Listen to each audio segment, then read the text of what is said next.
this agenda is taken forward, either collectively or in heterogeneous ways.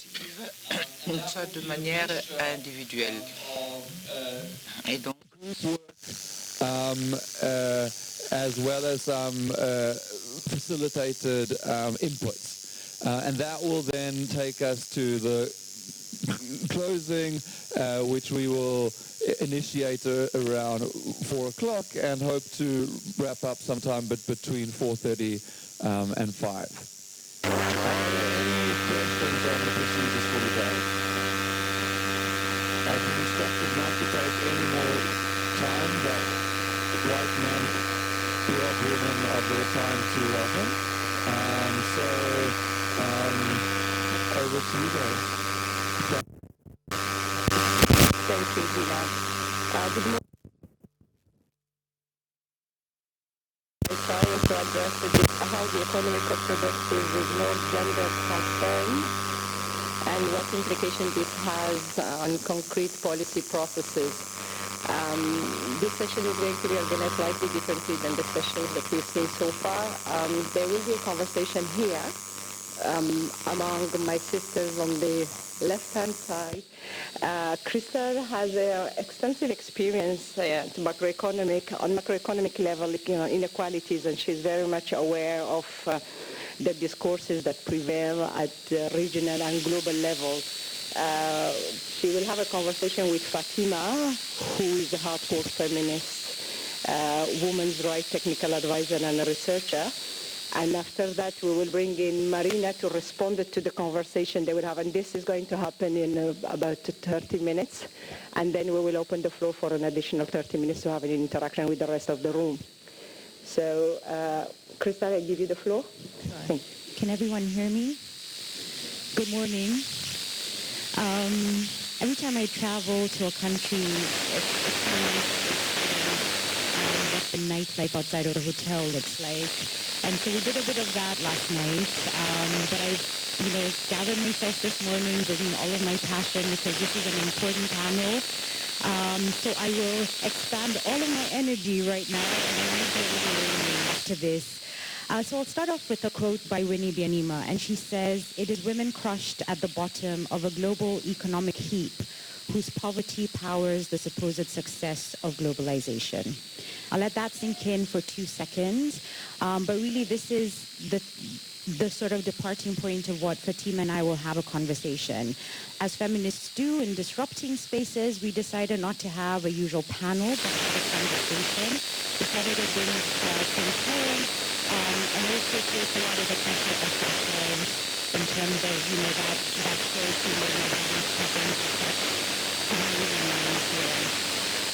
So I'll start off by saying feminist economic alternatives, the way we experience economies, we understand that we experience the economy very different. Mainstream economics supposes that a household has a head of the house who is a breadwinner and a wife of the house who takes care of the home and takes care of the children.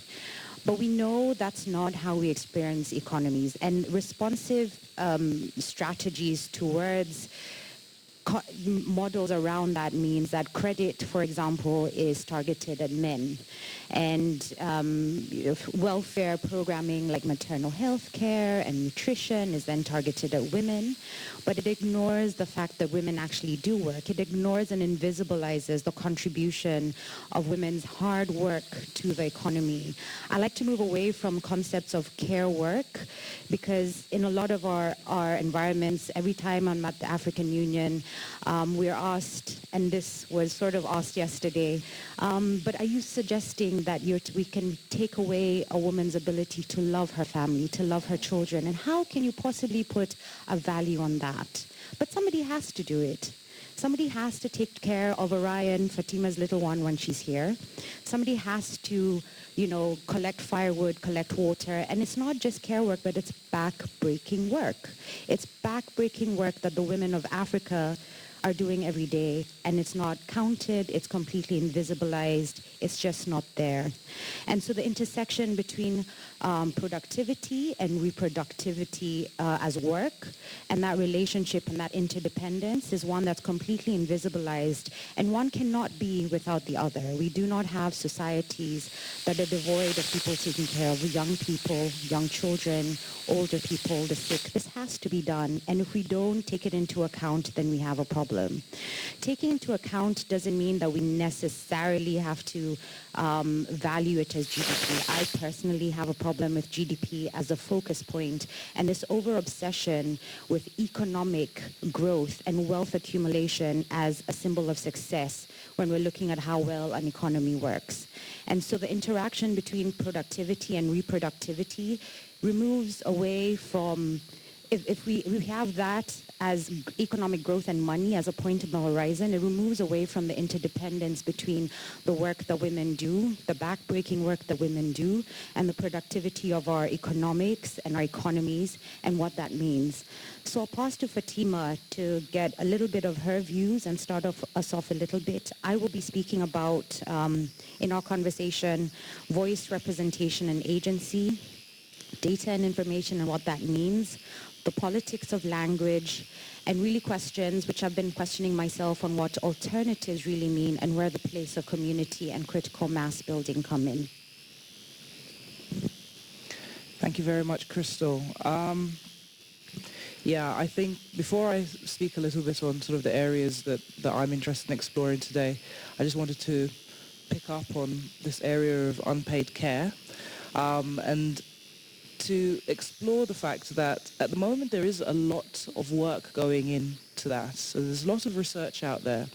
But one of the reasons why I think we're gathered here today is to understand where the challenges are in actually bringing some of this understanding and work to bear into spaces that are actually quite resistant to understanding it. So when was it? Was it June, IFA? June, yeah. So in June, the International Association of Feminists had a conference in Glasgow, and about 50% of that program, I'd say, was on unpaid care. So it shows you how much engagement and work is actually going into this space. And yet, as feminists working in the economic justice space, to say that we're literally banging on a closed door is not an understatement. And this is where I think many of my issues around the orthodoxies come in. There's a duality in terms of the language of mainstreaming gender, but also actually paying zero attention to feminist issues at the same time. And when you work at the policy level, whether it's with finance ministers or trade ministers or whoever, you are constantly dealing with this duality. And it's become quite sophisticated, actually, over the last 10 years or so. There was a time where if you turned up, at a ministry, etc., it was a completely closed door. Now there's a lip service to the gender agenda. And this has complicated our work no end. Having to navigate that duality of language is one of the biggest issues that we're now facing. So on the one hand, we're interested in women's economic empowerment, and I spoke a little bit about this yesterday, and I'll talk a little bit more as this conversation goes forward. But then on the other hand, we are only interested in that in very simplistic monetary terms. We want to increase your income, and that means we want you to work, and we want you to produce. I'm going to draw on some informal conversations I was having last night around the right to rest. And this is quite critical, actually, because just to give you an idea of how the orthodoxies actually play out, even when it comes into an equation, such as saving a woman some time through a labor-saving technology, you'll have a program that will say, right, what we're going to do is we're going to increase a woman's income. But the way we're going to do this is we're going to bring in, let's say, a fuel-efficient stove, because we know that she spends a lot of time going out, gathering firewood, and then it takes her a really long time to cook everything up. And that's time that she could be spending on the farm or trading some bean cakes or whatever. So if we bring in this fuel-efficient cook stove, that's going to halve her cooking time from 4 hours, let's say, to 2 hours. It's also going to save her having to go out into the woods. And we're going to create an interesting equation based on that labor-saving technology, which we will then say has led to her increasing her income by X amount, because we know that if she was using that time to earn money, she would have earned this much. No one ever checks whether or not by saving 2 hours on cooking, she was ever really able to go and earn more money, or did she go and rest, because no one actually cares about her resting. But, and this is the critical thing, because no one is interrogating actual power at the household level. And yesterday I spoke about how power is being stripped out of the language of empowerment. No one actually investigates what the power dynamics really are at the household level. The reality that she may have just been given more unpaid care work to do is never tested. And very often, that's actually the reality. And so this is now the situation we find ourselves in as those of us who work in economic spaces.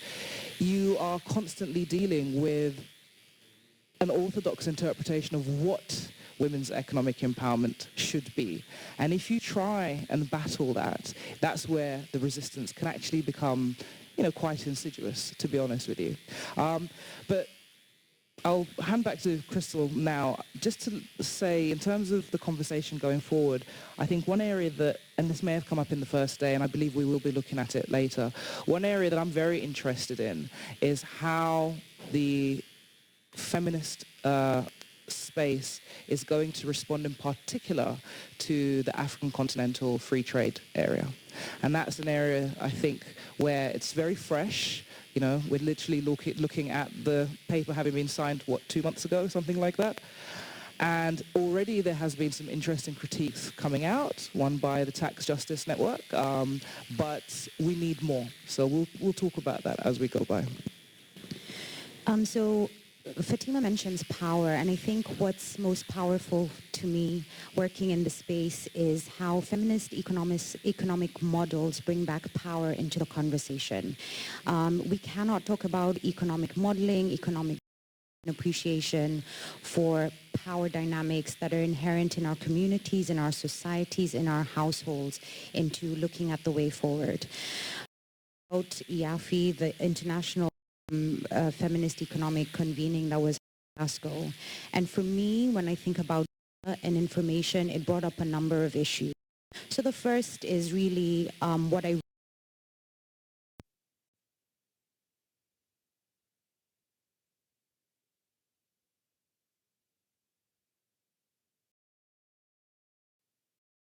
off the continent is not recognized and is not there in global spaces that are shaping the discourse. What we are is relegated to case studies. You have a theory by ex-German white man from 1922 and a case study from a rural village in Malawi to show how this theory works and is true. And so the issue around who's asking the questions, whose knowledge are we putting out there, who are we quoting when we write, and that is political, because after that I do the extra work and make sure that I'm actually quoting African authors, feminist, Pan-African feminist sisters. The information is there. It's political in terms of who you quote, who you reference when we do the research. And I question why we're so obsessed with quantitative data. And many a times our lives are not just statistics, but we actually live real lives that need, and these experiences need to be infused in policymaking. These experiences of women in our rural areas, in our urban cities, their experience and their interaction with the world and the economy need to be documented and to be included in policy formulation. But also I wonder about the rise of organizations who are obsessed with us legitimizing and justifying our problems. When you have a data project by the Gates Foundation to make you analyze a certain issue with a framework that has been dictated upon you from the West that has no idea of the realities on the ground, and what does that mean for outcomes out of that project? And what does that mean for us to be able to be responsive, to be nimble enough to be responsive to what's happening? There's questions there. but also the projectilization and the atomization of our research and our thought processes and our Pan-African feminist thought. As Femnet and as myself, I fight two fronts. I fight a Pan-African front against the neoliberal agenda, but I also fight a feminist one. And so my intersectionality of being a Pan-African feminist has me fighting on very different fronts. I said yesterday, we're in global spaces. The women's rights movement is all on the same, fighting the same war, but we're fighting very, very different battles. As an African woman, I have an intimate feeling and understanding of what us as a continent losing $100 billion every year through illicit financial flows means. It means that there's less funding for our education, for our maternal health care, for access to contraceptives, all of that, but it's not something that our sisters in the North would feel, and so that means that I have to speak louder and I have to be there. We had a conversation at the airport when we were delayed for 4 hours, and it really had me thinking, and Sarah, who's in the room, talked about the atrophy of our thought base and what that means when we're running around in projects and running around doing reports and writing proposals for $10,000, for $20,000, and where do we have the time to think? Where do we have the time to think as Africans, as Pan-African feminists outside of log frames? How then can we possibly chart a way forward when we're constantly in project mode, when we're thinking of how do we fill in this section of this proposal? Alvin talked about him being asked, how can he tell when he's on the right path on a particular project, and you open your donor's website and are trying to find the words that they will feel comfortable with, which really are not yours, because they really don't understand what you're saying. It's worse for us in the women's movement. It's worse for us when SRHR programs by, Northern bilateral governments are put down on us to discuss SRHR in a way that it doesn't belong to us, when we cannot put economic issues front and center of the conversations and narratives that we're talking about. So the politics of language matters. And what do we mean when we say women's economic empowerment, which has become this thing that we all run to? Smart economics, add women and stir, and your economy will do so much better. Somebody I was speaking to the other day said, terrified radicalism hides in rhetoric. In these spaces such as this, where we talk very lofty talks, but people are burning in South Africa, and what does that mean? And if we cannot connect what we're saying to actual individuals, living, breathing people, what is it for? And I question this every day. And so governments such as mine, when we ask about women's economic empowerment, are very quick to talk about the women's fund that they have, right? We have a women's fund. And in Kenya, I'll give an example. The women's fund that they had gave $1,000 to groupings of 10 women. In one area of Kenya, it means that each woman is getting $100 each. And what do? It's not enough. It's not meaningful enough for any advancement of any economic activity.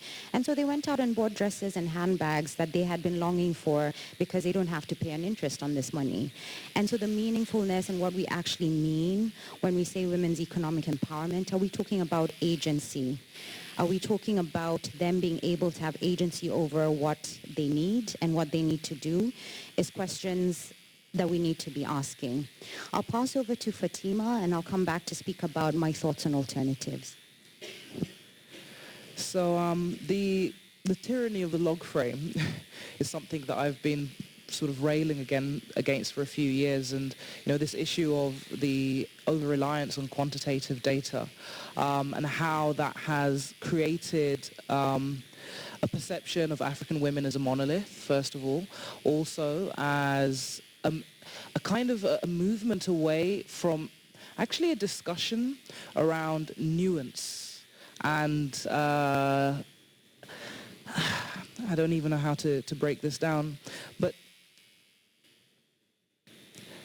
if I was to say that to a certain extent the gender agenda has been used to kill a conversation on class within the African continent, this might upset some people, but actually the focus on the poor African woman, in my view, has been one of the biggest contributors to actually killing a conversation around class and how class manifests. And the way in which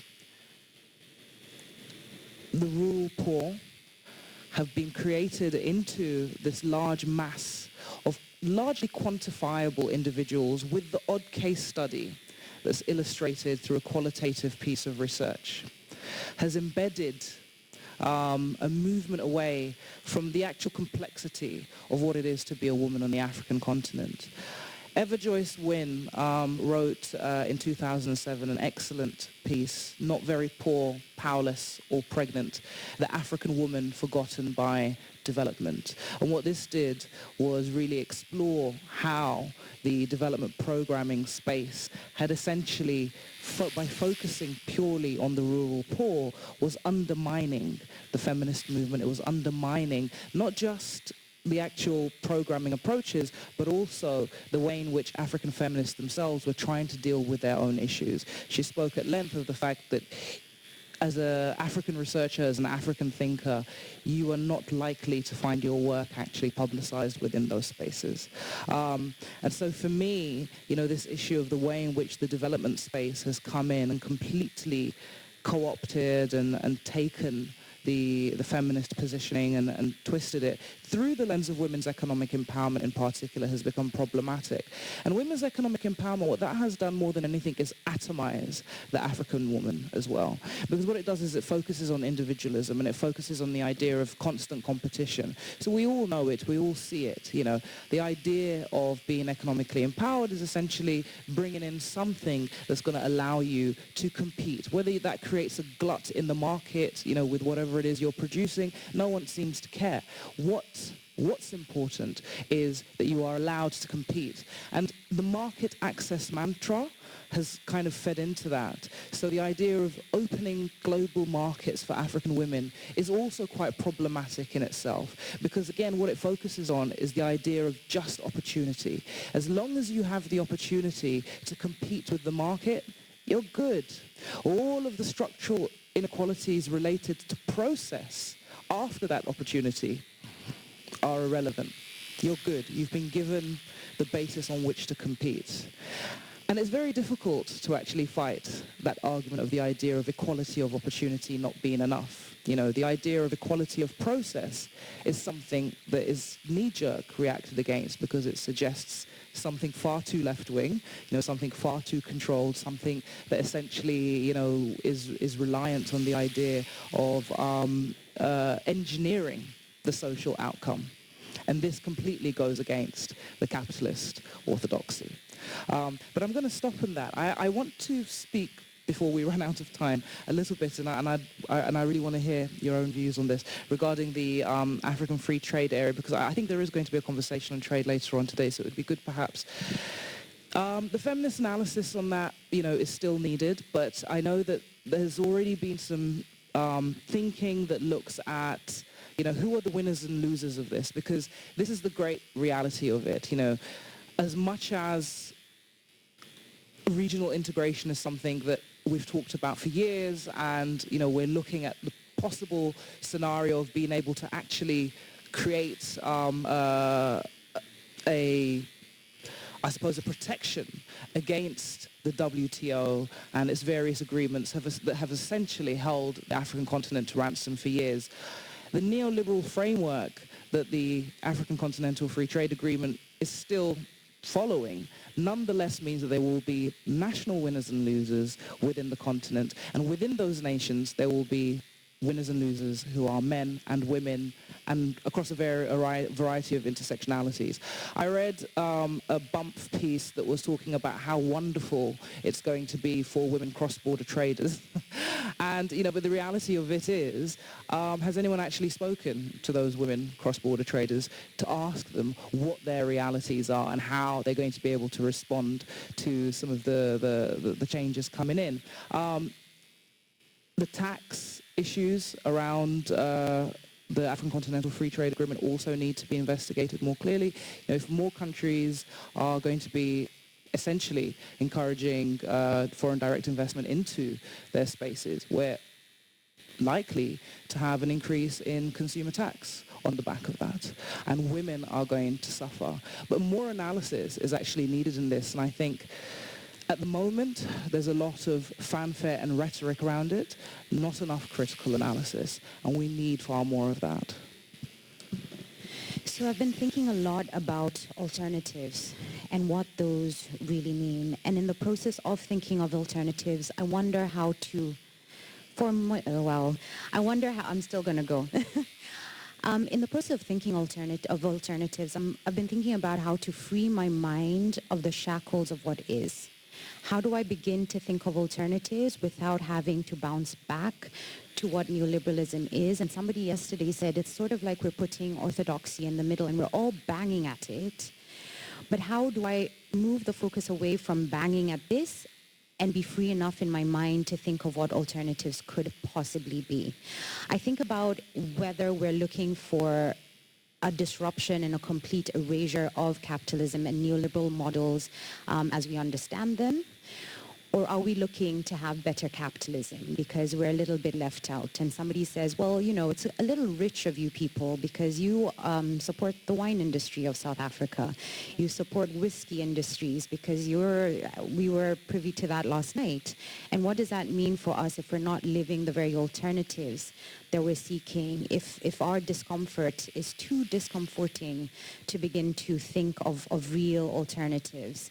And I wonder whether alternative models that are popping up, the Kenya Sex Workers Alliance in this year, in 3 months, collected $3 million in their bank accounts in a SACCO. This came up from them not being able to borrow money at a personal level, and so they decided to come together and save.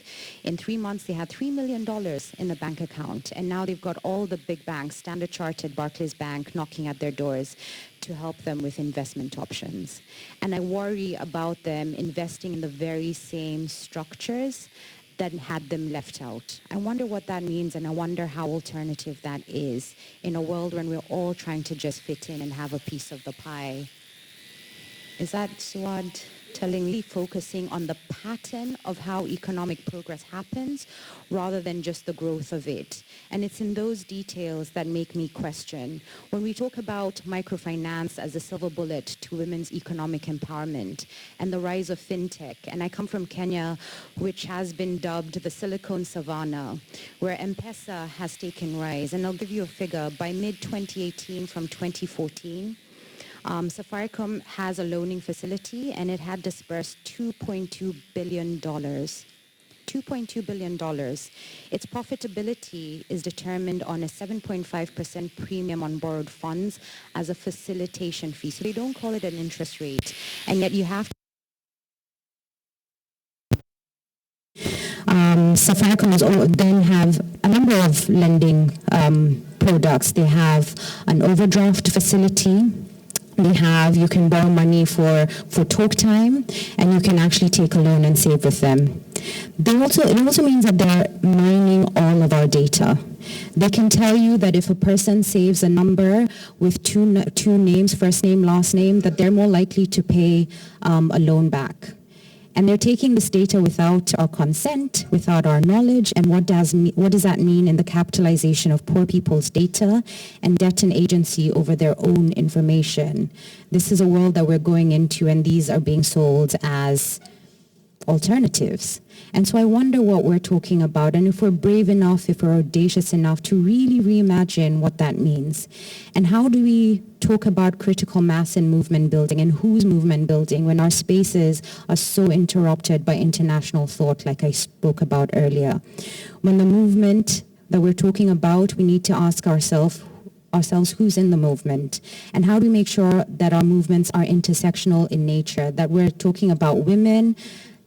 I'm reclaiming my time. We're talking about women, we're talking about people of color, we're talking about a plethora of race, of religion, of geographic location. How do we make sure that these critical masses are at the front and center of creating policies and modeling that will affect the dignity and quality of our lives? And how do we move away from being the sites of impact when something happens like financialization and this theory that the marketplace and our government's interaction with private finance for development, and 10 years down the line, all we will be hearing about is research on the impact of financialization on African women in a village in Malawi. But how do we flip that to have them understand and fight this fight from the onset, to be part of the formulation, to determine what their lives look like.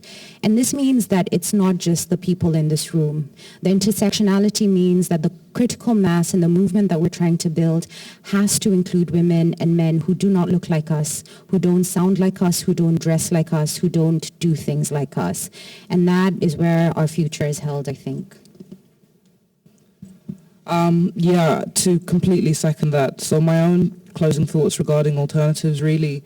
I've spent a lot of time in the last few years looking into social movements that respond specifically to the agricultural space. And, you know, the African ecofeminist movement is one that currently resides on the margins of much of what is happening, and yet holds within it some of the most radical solutions for a way forward.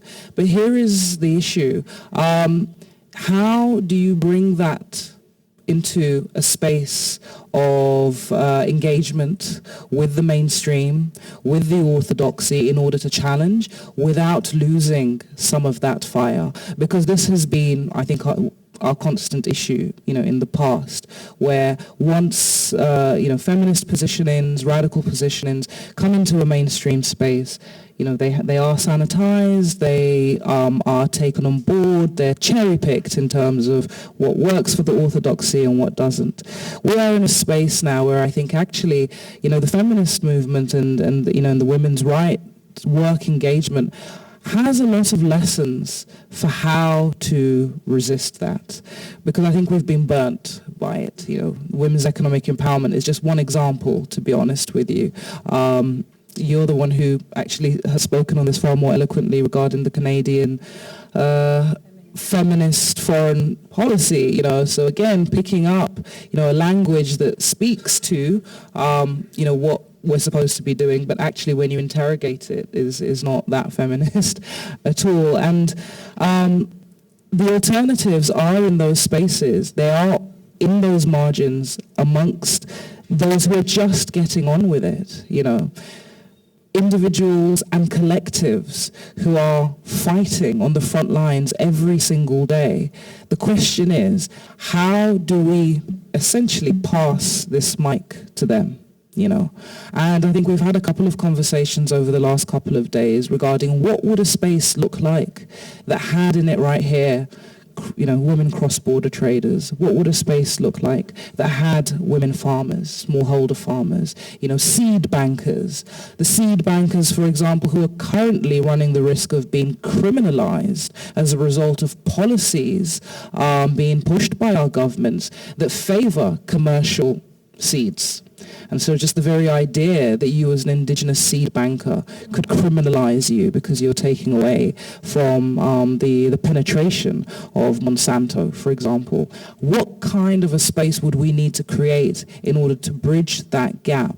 And how do we, and I repeat from yesterday, not infantilize them in the process of doing that, allow them to hold the space and allow them to own the solutions going forward, but without necessarily constantly feeling that we need to be at the table, the mainstream table of orthodoxy.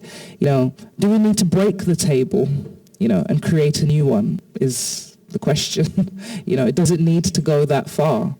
And I'll stop there because that was a very distinctive... Thank you, Fatima. We'll not get to breaking tables.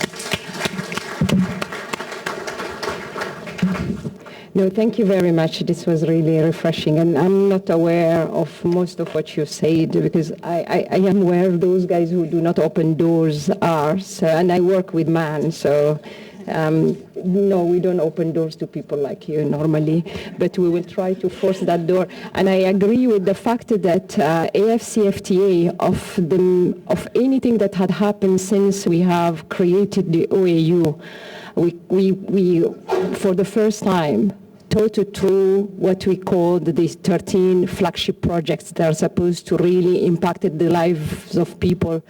And of the 13, the one that will immediately impact the life of everyone is AFCFTA.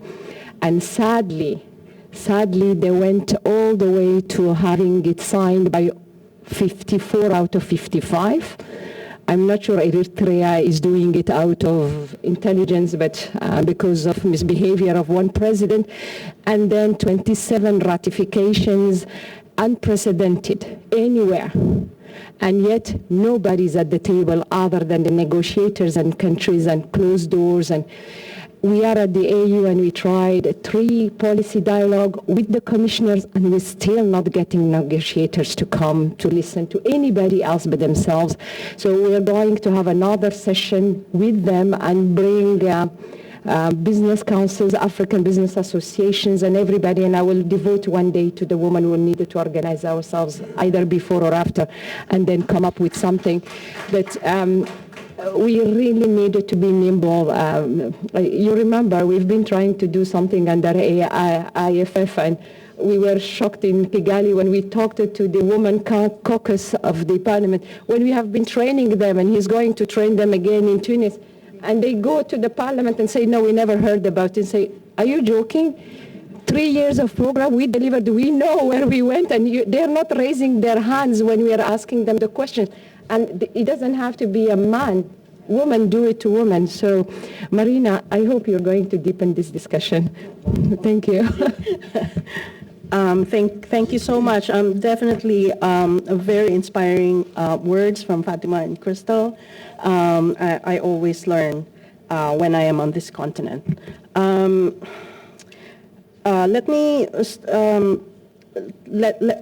I'll start with letting you know where I'm coming from. I think that might help, situate myself, because it is clear I am not from here. I have had, let's say, about 15 to 20 years as an activist, as a feminist activist, working with DAWN, Development Alternatives with Women for a New Era, and also with the International Gender and Trade Network way back when, quite some time ago. I've also been an activist for much longer than that, since I would say around 18 years old, fighting against the Marcos dictatorship. So I've been there. I'm quite advanced in age, is what I'm trying to say. So I've seen various, I've seen various mutations of capitalism, shall we say? The various phases and features of capitalism, and it's always a consistent attempt at saving itself. And so this current political conjuncture is another expression of how capitalism is saving itself, and it does so through the instrumentalization that both Fatima and Crystal have pointed to, right? So where is this found? It is found, yes, indeed, with Swedish and Canada foreign policy, the use of foreign policy to use women to legitimize the continuation of imperialist and capitalist production.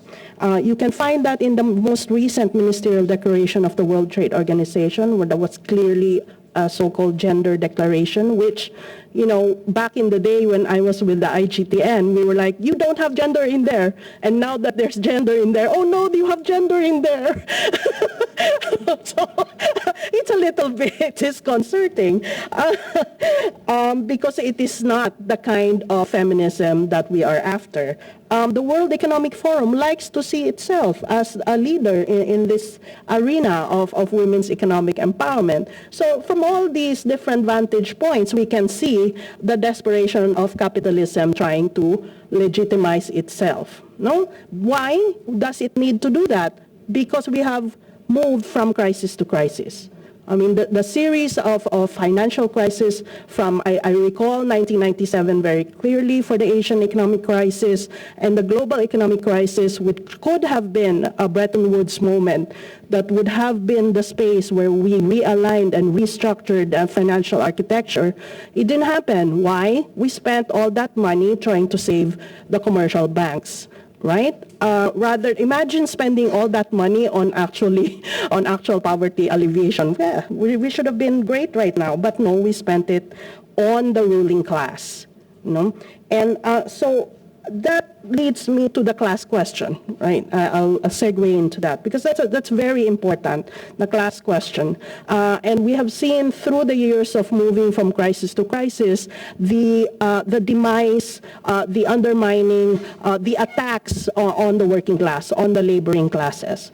How do they do that? They divide us into tiny little pieces. Oh, that's the formal sector, that's the informal sector, that's various types of identities, differentiating the working class so that they will divide themselves. You see, that is their political agenda. They do not want us to succeed as a collective, unitary, mobilizing class, right, to counter the elites, in a united front. That is the purpose of all these adjectives. We cannot be just the working class. That is my issue with all these adjectives. And that goes the same for the women's movement and the character of the women's movements, global women's movements here, where SRHR, again, as pointed out by Crystal, reproductive justice belongs to a specific particular feminist class, and it doesn't speak to the working class. Nor does the working class of women see themselves as, or identify themselves as feminist because, we don't do abortion rights, we don't really, we're fighting for our incomes, our livelihoods. So the women's movement themselves are split across these lines, across these issue lines, when what we really need is a united front. I'm going to keep repeating this, a united front across all classes and races, and whatever divisions it is that have been invented by ruling elites to classify and categorize us, right? So the class question is important, but we need to go beyond the Marxist definitions of the classes.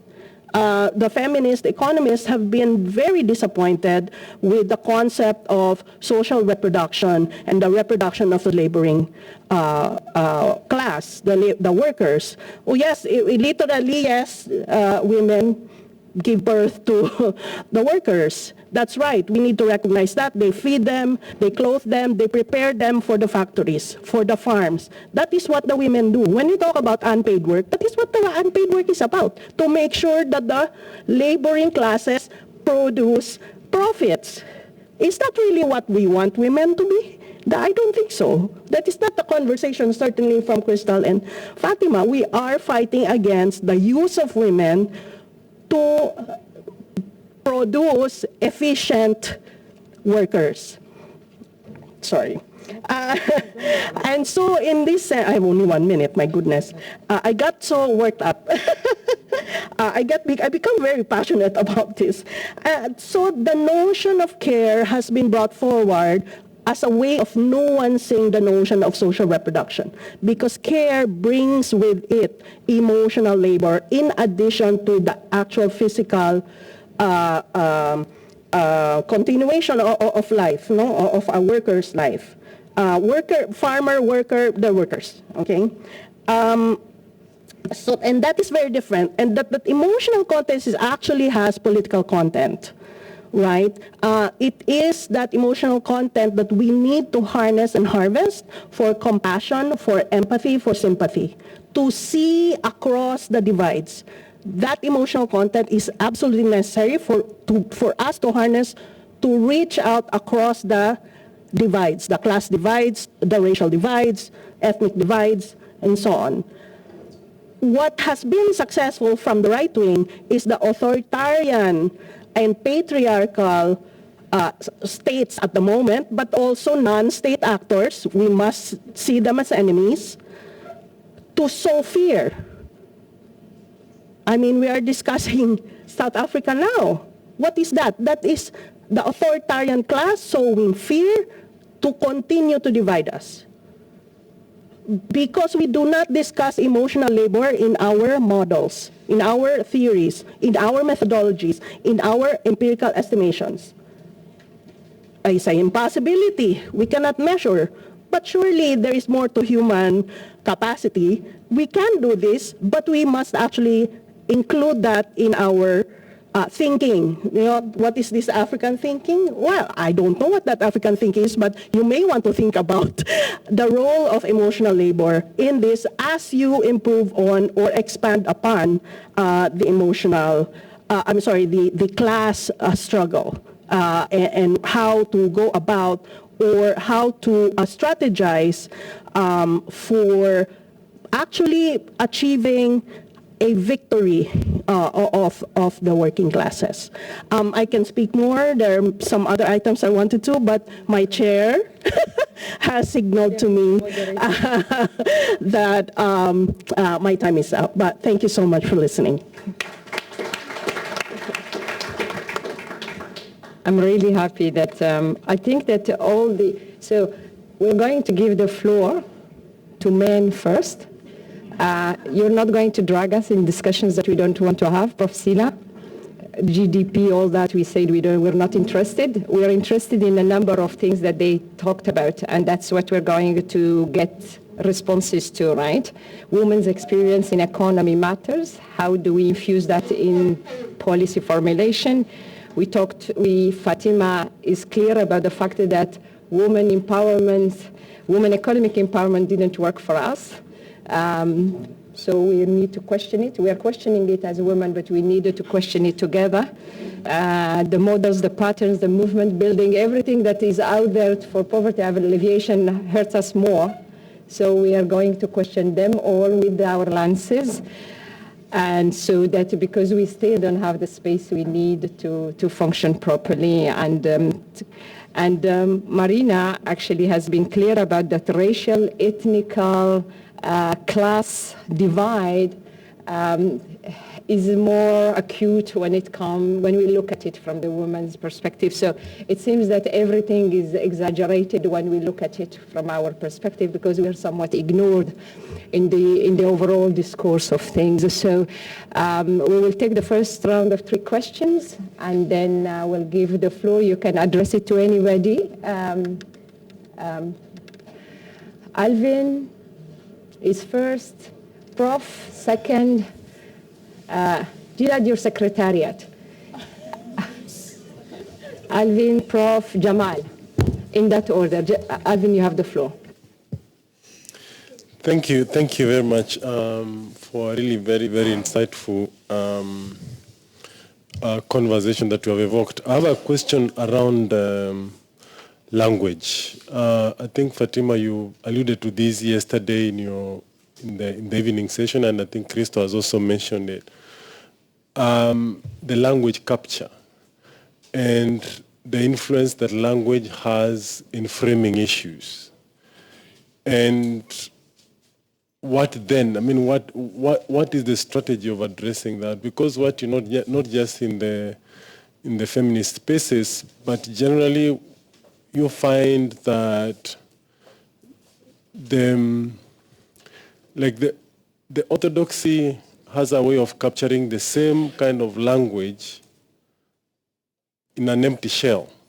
You find the World Bank and others now talking about inclusive growth, about sustainability, but how they look at it is not how it's supposed to be. And we have had these similar issues in the tax space where we're fighting about not having a seat on the table, then the OECD comes and said, okay, we have an inclusive framework. So how do you deal, or what are those kind of responses that you know the agenda, you know what you want to change, you fight a lot, and Marina, you mentioned that in some of these international spaces, you are really struggling up to burning the midnight oil to ensure that a particular paragraph has got that language, it has got that sentence. I remember in the UNCTAD in Nairobi, we were really, really struggling to ensure how does the outcome document read this particular. So how do we then invent a new language, or how do you own that? How do you own the agenda and the language? I'd like to ask you your perspective on that. Thank you, Alvin.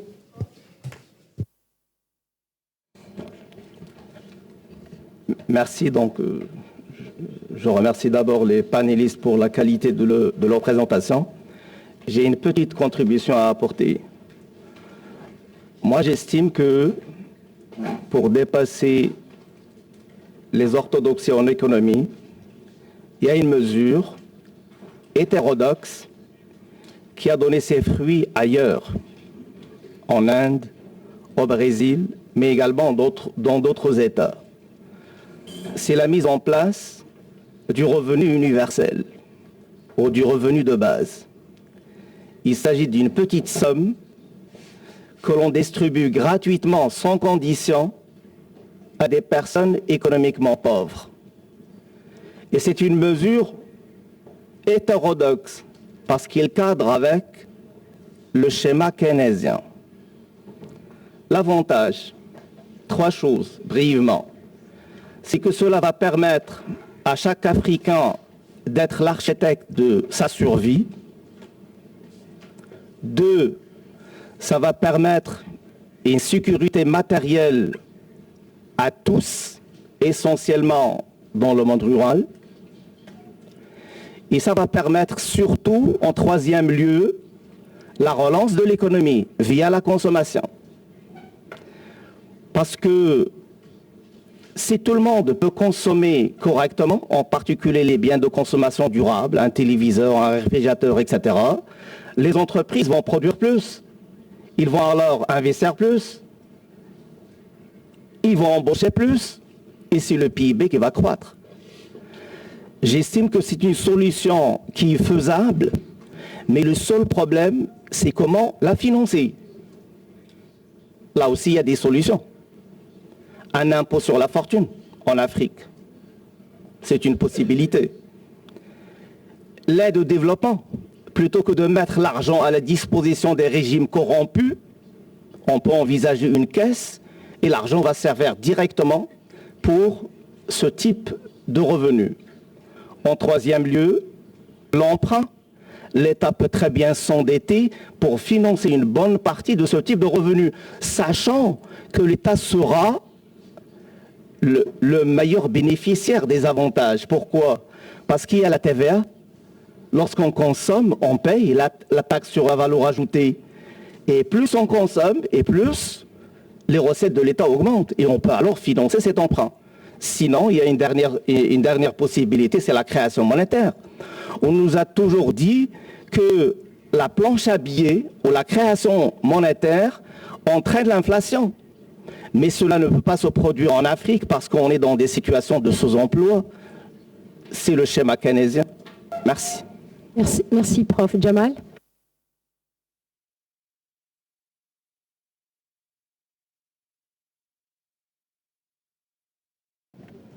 Okay, so, thanks.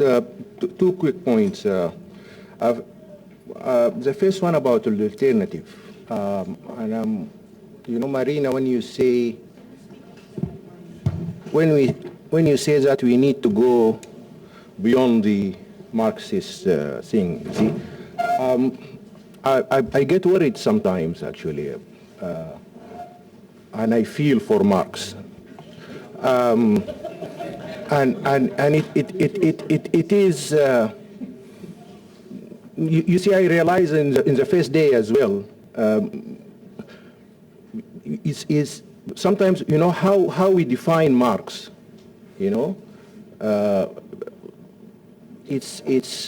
think it's problematic, and we know to go beyond what we think that Marx is saying. When we talk about the alternative, I think it's the same question that's coming out since day one. Because among us, we have 2 points of view. Going historically, it was easy before the Second World War. You know, we have those who do want to de-link from the system. It was easy because there's socialism and the structuralist point of view. I think the structuralist now, you can find it in ECA, institutions and so, but the other one, in terms of the alternative, wants to look at the micro community part of of seeing making some changes. This is fine, but I think we need to admit that we might have 2 points of view in terms of alternatives and its manifestation even in terms now of the discussion in terms of feminism. The second point is about the voice and engagement with policymakers. And Suad probably would know that, the dominance first of mainstream economists, the type of people that come to the organizations, and the model that looks at things in terms of gender parity. And we struggle with this as institutions, but my question is that, is there a point of engagement with mainstream economists? Because there's an Association of Advancement of African Women Economists. This is a pool that, if you want to tick the boxes in terms of getting people to the UN or whatever, we talk to, Elizabeth Sissoudou or so. Is this the way forward, or there might be an association again there where there might be an engagement with heterodox institutions, heterodox men or whatever, because it's what we agree is the importance of power and power relations and et cetera, et cetera. How can we get the voices to be heard there collectively, not just as individuals and researchers and so on? Thank you. Thank you, Jamal. I did say we will take 3 questions, but let me take one more. Monsieur Dambalizi. Merci. En français. Merci bien. Vraiment intéressant d'écouter ce qu'ont dit nos sœurs tout à l'heure. C'est vrai que les femmes ont des problèmes spécifiques, mais c'est des problèmes qui font partie des problèmes de la société au sens large. Moi, j'ai travaillé avec une association de femmes africaines pour la recherche et le développement. Je crois que certains d'entre vous les connaissent, AFARD, qui est basée ici et qui, pendant des années également, a parlé de ces problèmes. Mais tout à l'heure, Marina a parlé de la lutte des classes. Est-ce que la lutte des femmes est différente de la lutte des classes au sens large? Et souvent, on reproche à certaines féministes d'avoir une lutte spécifique et même contre les hommes. Parce que le pouvoir appartient aux hommes, les discriminations sont les hommes ou les sociétés dirigées par les hommes qui les font. Donc ça, c'est une bonne question. Et la deuxième question, un peu peut-être provocative, souvent on dit ces femmes qui parlent de discrimination, de lutte des femmes, est-ce qu'elles parlent pour les femmes rurales, les femmes pauvres dans le monde rural? Est-ce que ce n'est pas pour une certaine élite? Et ça aussi, c'est un des reproches qu'on fait aux femmes. Merci. Merci. Je pense que Ndongo a une question brûlante, on va le laisser parler. Oui, pas brûlante, mais bon, une petite question. La question que j'aimerais poser au panel, c'est dans quelle mesure la question de la démographie est prise en compte par les femmes africaines féministes. Parce que moi, il me semble que c'est l'une des questions les plus importantes pour l'avenir du continent africain. En 1950, on était 250 millions sur le continent. Selon les projections des Nations Unies, le scénario médian, on sera à 4 milliards en 2100. C'est quelque chose qui ne s'est jamais vu à l'échelle de l'histoire humaine. C'est un bouleversement anthropologique. Et pourtant, dans toutes nos réflexions en matière de développement, de planification urbaine, etc., on fait comme si ça ne comptait pas. Et généralement, ce sont les Occidentaux qui viennent nous dire vous êtes surpeuplés, vous devez réduire la taille de vos populations, etc. Quand Emmanuel Macron est sorti pour dire que le problème de l'Afrique, ce n'est même pas une question de développement, mais c'est un problème civilisationnel. Vous faites trop d'enfants. Automatiquement, je veux dire, quelques semaines auparavant, la CEDEAO s'est réunie pour dire qu'est-ce qu'il faudrait faire pour limiter les naissances. Donc ça veut dire que ce sont les Occidentaux qui dictent l'agenda sur ces questions-là. Et donc dans quelle mesure cette question qui doit figurer pour moi au niveau des débats menés par les femmes féministes, en tout cas les femmes intellectuelles africaines, dans quelle mesure on peut bénéficier, disons, des vues féministes progressistes sur cette question-là? Merci beaucoup, Ndongo. Je crois qu'on va répondre dans l'ordre. Christa. On Alvin's question, I'll respond to a few of them, and I'll also be a little disruptive in how I use my time. On Alvin's question on language, it's a question of taking not only languages but strategies. So language, Dong was talking about population control. The IMF has now a conditionality on contraceptives. And so much like Marina was like, we've been fighting for this, but then once the IMF has language, what does that mean for agency? And it's sort of like, yeah, we know this is not okay. And the duality of the feelings that we have around instances like that. Funeral policies.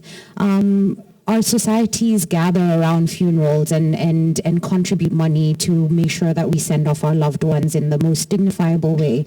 In Southern Africa, that has been co-opted and is now a funeral policy that you pay premiums for, that has an interest on, and what does that mean? For me and where I sit, I think the question lies in thought leadership, and are we really generating enough thought leadership as Pan-African feminists to put out there? It speaks to Jamal's question as well.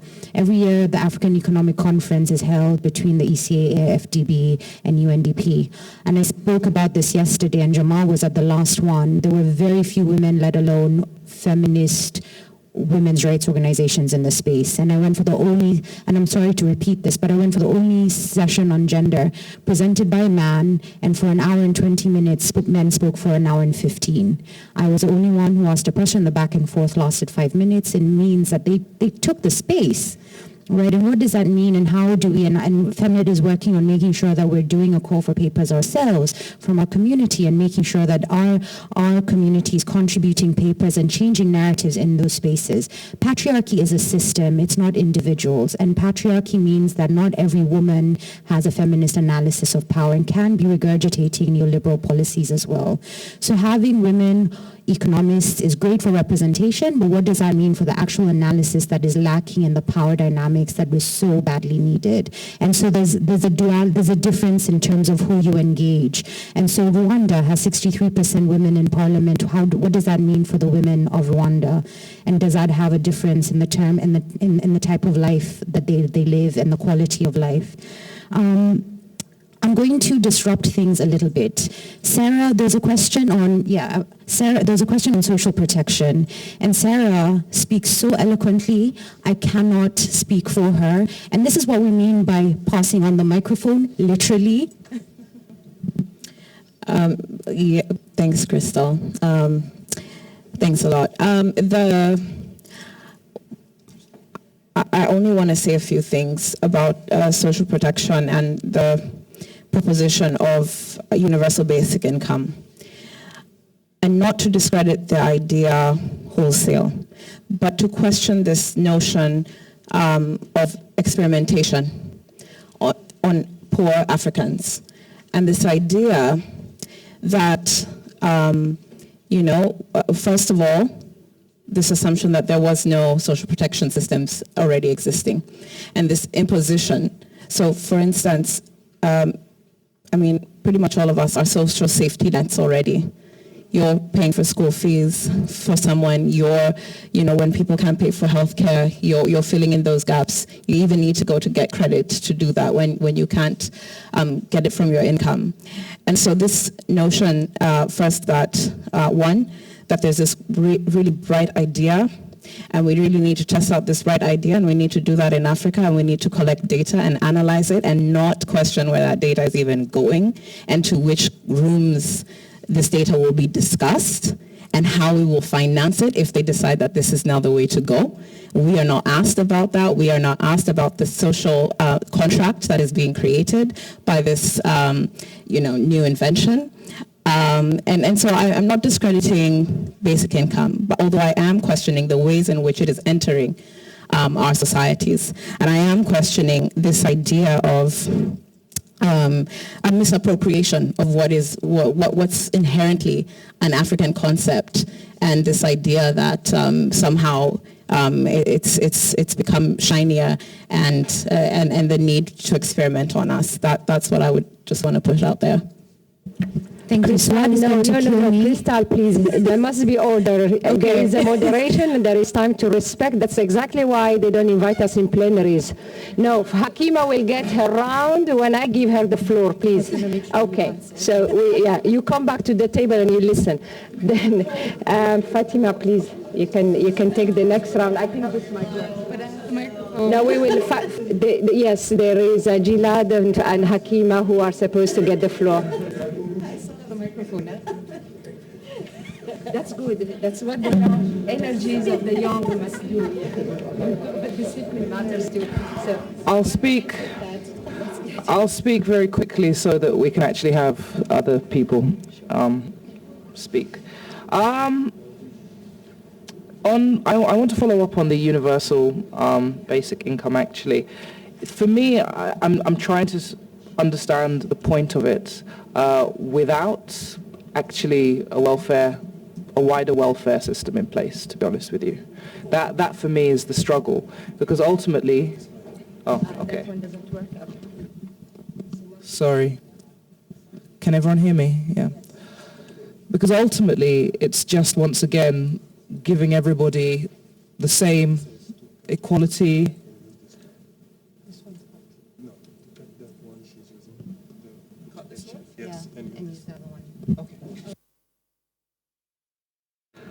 Okay, what was I saying?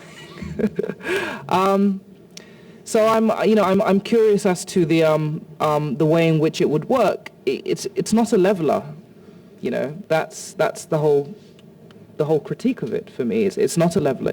You give everybody a basic income, and some people will use it to advance, and other people will use it to simply get by.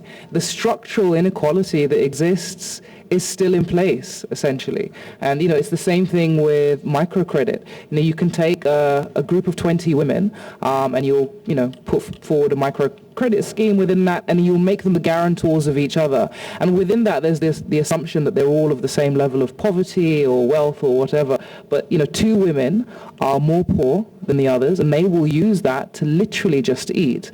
And maybe another 2 or 3 will actually invest it in their business. The assumption that everybody is doing the same thing is utter nonsense. So that's my question. What is the wider welfare framework that is actually tackling the structural inequality, that's trying to look at the unequal distribution of wealth as it has existed for hundreds of years across our various contexts? And, this then takes me on to the next issue around class and feminism.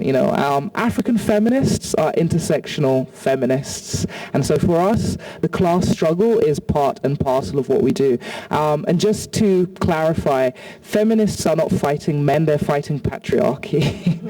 And I think we need to be absolutely clear on that.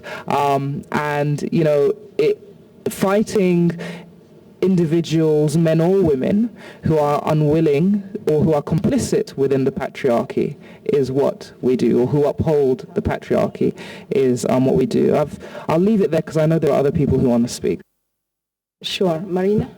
Yeah, I'll skip the other questions. Yeah, I don't like to idolize Marx. I use Marx, definitely, but I don't idolize any one particular thought. The thing from the feminists is to always be critical of any thought that's placed out there and be ready to be criticized as in return. But I would like to take Marx to the 21st century. He's useful, his thoughts and ideas are useful, but the 21st century is not the same capitalism as at the time when he was alive. So we really have to reconsider and rethink his thinking, rethink socialism, and what it has to offer, and to find ourselves where can we and that's an open field. No one has that answer yet. Okay, so that's all I'm trying to say. The thing about, we're not fighting the boys. In fact, we would like for you to join us in our struggle. That is the invitation that we have here with you, is for you to recognize that we have a struggle, and we would like for you to be at our side in this struggle, because we all have that shared goal of a better world, and we actually mean a better world. So engagement with mainstream, it is indeed possible, it is ongoing, but you choose who among the mainstream, because some of them are just impossible. So there is ongoing work right now, I mean, at least from the academic sense of, for example, reconsidering the growth models, restructuring that, and including the care economy that we are experimenting with South Korean data right now. So that's one. Demography. Absolute new theoretical models are currently being put into place so that the demographic transitions are included in the growth models, and try to figure out the results on savings and consumption, the usual. So yes, there's already a couple of articles at least that's being prepared, including overlapping generations models. And whether, because that definitely is very mainstream, but the assumption is that you live forever. But what if you put a depreciation rate on the life of the human? What will be the result in with OLG? So yes, that is happening right now.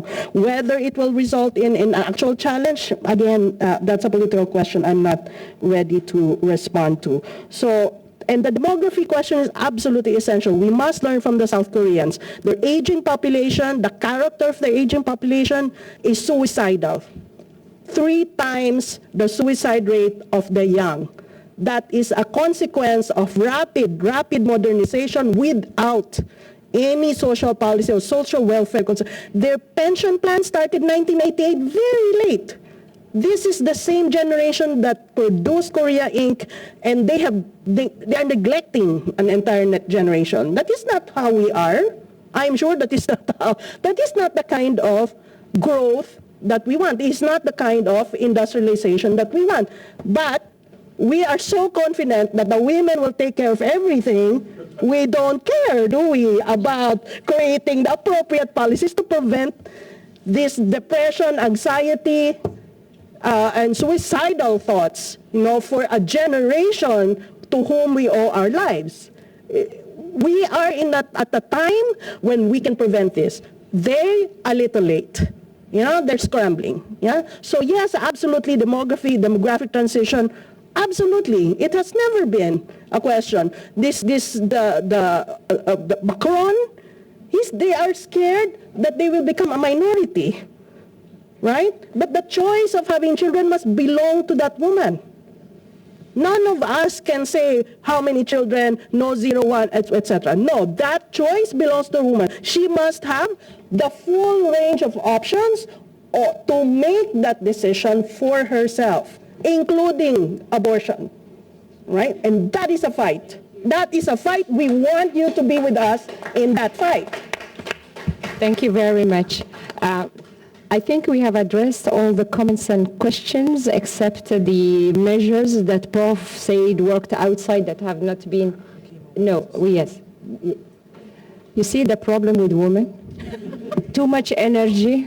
That's right. So Gilad and Hakima next. Gilad, please go. Thanks, Chair. A question. You've spoken in challenging orthodoxies about creating different processes and the need for different processes in challenging orthodoxies. One example which you've given, one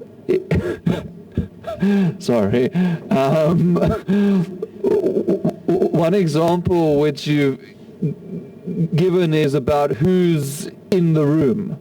And I was wondering whether you had more ideas. Obviously, if not, but if there's more to say about how changing process, changing spaces is a way of challenging orthodoxies, and if there's anything to elaborate on that, I'd be very interested. Thank you. Thank you, Gilad. Hakima. No, you can go ahead. You're fair. All right. So please go ahead, my sister. Then we can take another question and then. Thanks. I actually want to make a comment about the energy, the process, and the approach, and what it exposes for me. And I say this because I think in a lot of these discussions, the personal is very political, and also the emotions that are invoked in us are as important as the content of what is being discussed. What is at play here, for me, looking at the bigger theme of the discussion, which is challenging the orthodoxies of economic thinking, is having the comfort to challenge our own power and our own privilege. And I'm wondering, as change agents in the continent who want to take on this big agenda, are we ready for it? Are we ready for it, right? Are we ready for it as women? Are we ready for it as men? Are we ready? Are we ready for the change in the mindsets, the paradigm that is needed to take this really big monster forward? And I'm a bit, a bit disturbed. While I'm enjoying the content of what is being said, but just it's an uphill effort, but are we ready in the question? Oh. No, I am making the point. Sure. Vous pouvez nous dire qui vous êtes, parce que je crois que c'est la première fois que je vous vois, je ne vous connais pas encore. Oh yeah, sure. I'll speak in English. My name is Nadia. I work at Usiwa. I really enjoyed the part where we talk about emotional labor, and I wish we could unpack that further, because if we're talking about alternatives and this obsession, this current obsession with quantifying everything, right?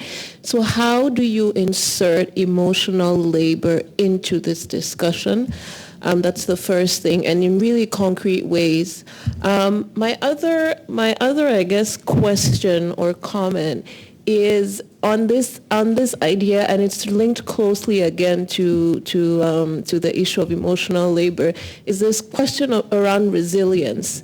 So the development sector, and especially the women's rights movement, is stuck in this, especially on the continent, in this thing of resilience. We're also resilient, and people have written theses about, and it's wonderful, great, but I just wish sometimes we would get rid of that, because it also entrenches some of these issues of power and privilege that we are fighting, right? So how do, complicated question, but that's something I think in this context anyway, how do we unpack that, and how do we make sure that we stop going in directions that are moving us away from the battles that we are actually fighting? Thank you. One more question from another woman. So this is not a question from a woman, it's really just a response to the last speaker. The emotional labor thing, somebody in a panel or in a conversation a few weeks ago said to me that the easiest way to free women up for the economy is to ask men to do housework. If more men did chores, more women would be free to be in the economy. And I think we are not having conversations about the fact that this is just about saying women are human, men are human, let's do the things that humans do, without putting on extra burdens on particular people because of their anatomy, and then having to redress that afterwards. And to connect it to the point about resilience, we fetishize struggle in ways that keep struggle going. So we're excited when women are empowered, but inclusion should not mean that you're trying to mainstream the marginal in ways that keeps the system going. If you're going to mainstream the marginal, then we don't need to have resistance and resilience. We need to have a society that's made for everyone equally without having to fight for space.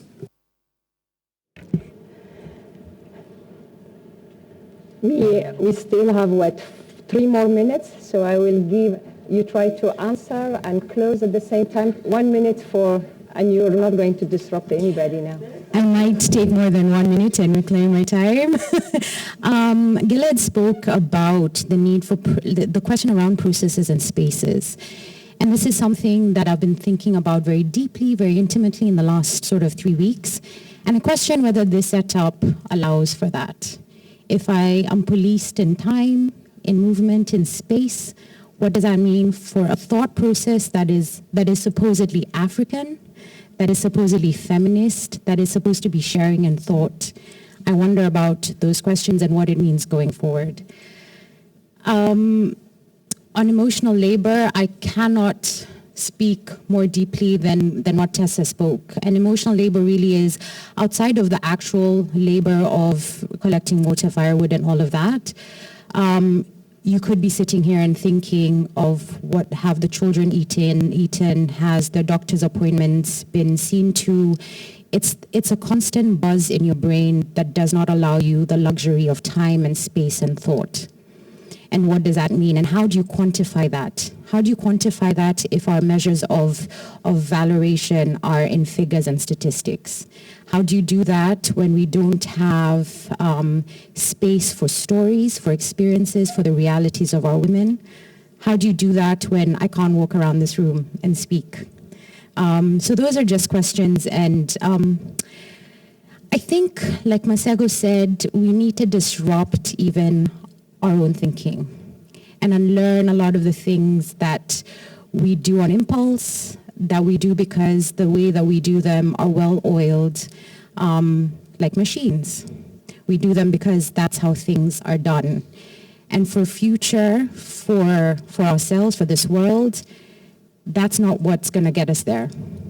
The same old isn't going to get us where we want to be. And so thinking about the spaces that we occupy, the words that we speak, the interactions that we have, how we move and how we navigate the world, the detail of that is as important in the work that we're trying to do. Thank you, Krista. Fatima? Oh, gosh, how to do all of this in a minute. Conversation after in corridors as we usually do. I think I'll speak specifically to Masejo's point, actually. The gender and trade economist Mariama Williams once said to me that the biggest issue that everybody has to face is to give up whatever privilege it is that they have within the patriarchal system. And we all have some kind of privilege over somebody else. That's the way the system has been created, and that's how it divides and conquers us. So the question really comes down to how far are you willing to go to check your privilege and to give up privilege in order to push this agenda forward. And it's very much a personal decision and a personal choice, but it's also one that can be done on a collective basis. I don't, unfortunately, have the answer for that, and I think it's part of the process that we're in, really. I think even within this room, if we're all completely candid and honest, there will be varying responses to what has been heard today. Not everybody is in agreement with some of what's been said. There is still resistance, and that is in itself an ongoing battle. So even in a progressive space like this, where we've come to challenge orthodoxies, there will be these variances and these resistances.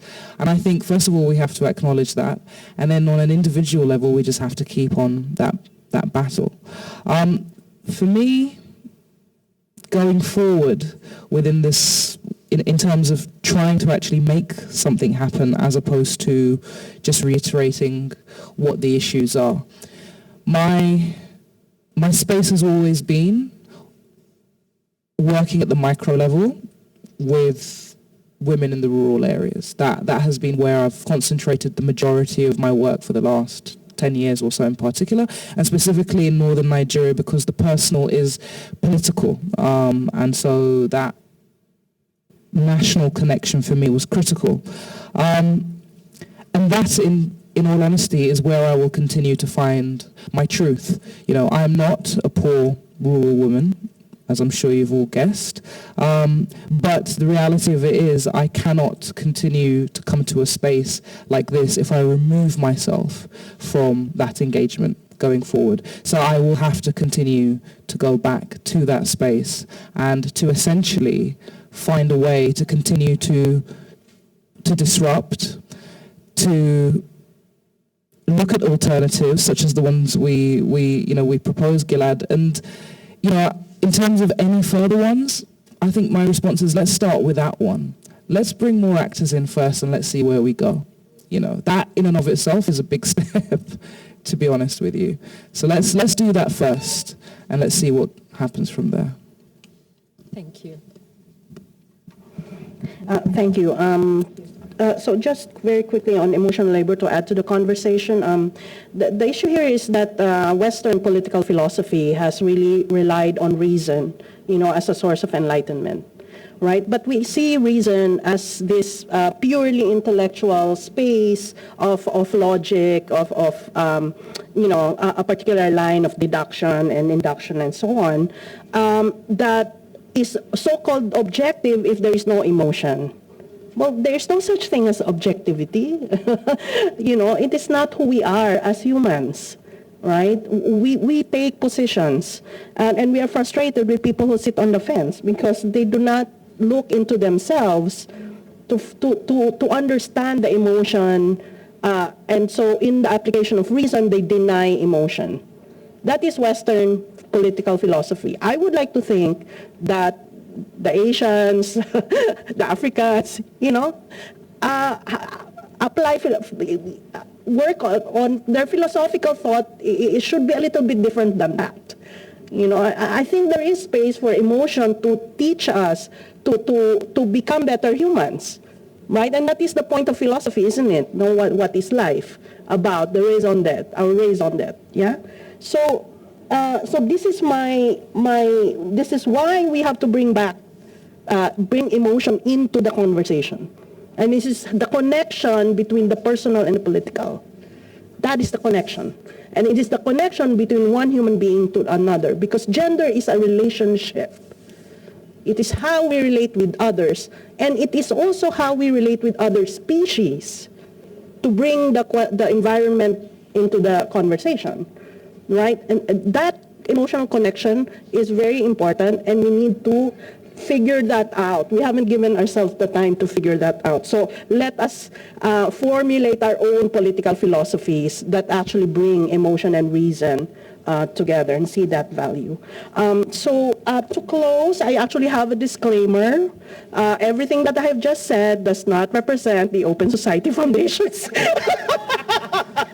I just want to be clear. Understood. All of us, actually. Anybody who comes from any organization has been here in his own right. Well, I thank you. Thank you very much to all of you. I think it actually demonstrates that we're still struggling and fighting the same battle, and we will continue until, as Christelle said, we disrupt something. Something must be disrupted. Is this the way? I'm not sure. We really need to think about, the energy is important and it's there, but we really need to work out the process and the approach. Because thinking right is one thing, and thinking starts within four walls, like this one.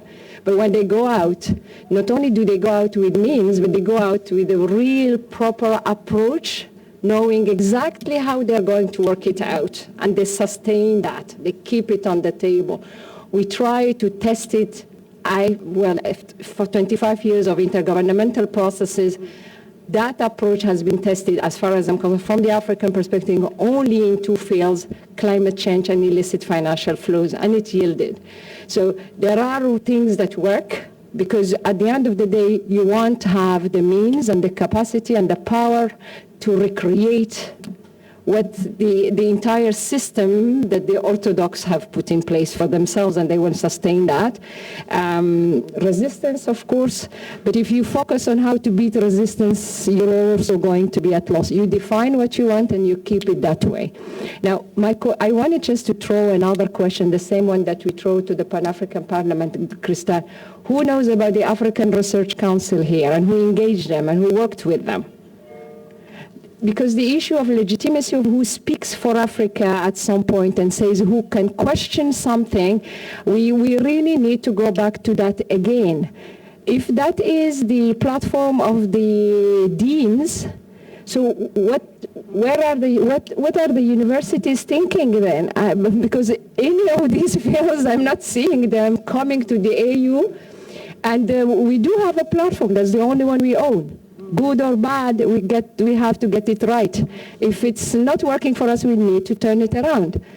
We cannot just give up and throw the dirty water on the baby all the time because something is hitting us or hurting us, and it just doesn't work that way. So the question remains, who, as Gilad said, who is in the room? And who has the right to speak on behalf of whom? AFCFTA is the same. They will implement it. They will go for it. The only person who they wanted to speak to was Orama, the president of Accra Exim Bank. We were all there and nobody. You should see how they even accommodated civil society organizations. You will feel sorry for those young ones who created even holdings that didn't even have a room to sleep that night. So at the end of the day, it's not going to be, as Marema Touré yesterday said, a white man from the West. It's going to be an African woman, Francophone, Muslim, who's going to tell you no. So really be prepared, because resistance is going to come from every angle. And if you're not ready to use the systems that are in place and cannot beat what Damba said, where you're conveying the wrong message that we're fighting the boys, our husbands, our children, or our fathers, it's not going to yield much. So we've been doing a lot, but at the end of the day, these things, where I sit, get mixed up. The argument that precedes the real one is usually the fundraising one. And so if they're going to tell you where to research, you're going to say exactly what they wanted to hear. So I think we will close this session. Ibrahima, thank you very much. Neil, I think that this was really, I hope that this conversation will continue, and I was happy to be part of it. Thank you very much. Thank you. If the chairperson allows, I'll make some announcements. Just to say first that it wasn't me who raised that point about who's in the room. It came from the panelists. So we're going to ask that everyone is back here. We're not going to take away people's rest time, and we're not going to be unrealistic. Okay, so we would like to start at 1:15, right? So can you be back in the room at 10 past? Is that okay? We're going to take collective responsibility. I just want to say that I think that we should all thank the terrible airline which Fatima flew on, because I think this was an excellent way of starting the third day of this conference. So thanks very much, everyone.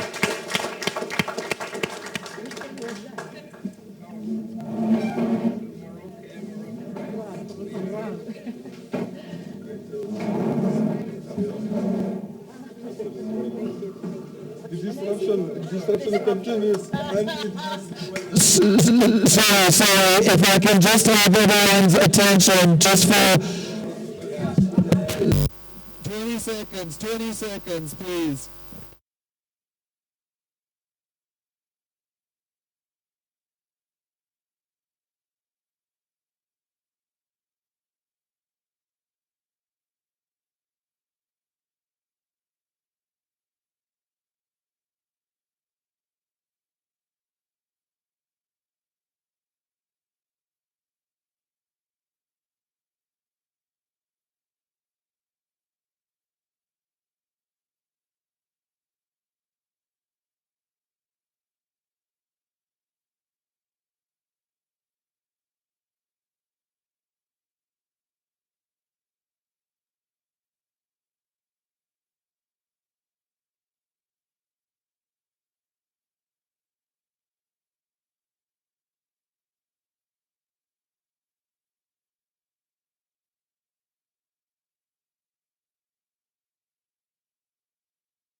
Je veux pas dire, mais ça fait pas vraiment partie de nos ordres de mission.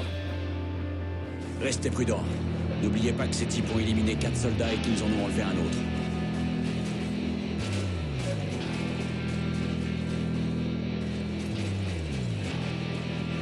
Attention, ils doivent surveiller.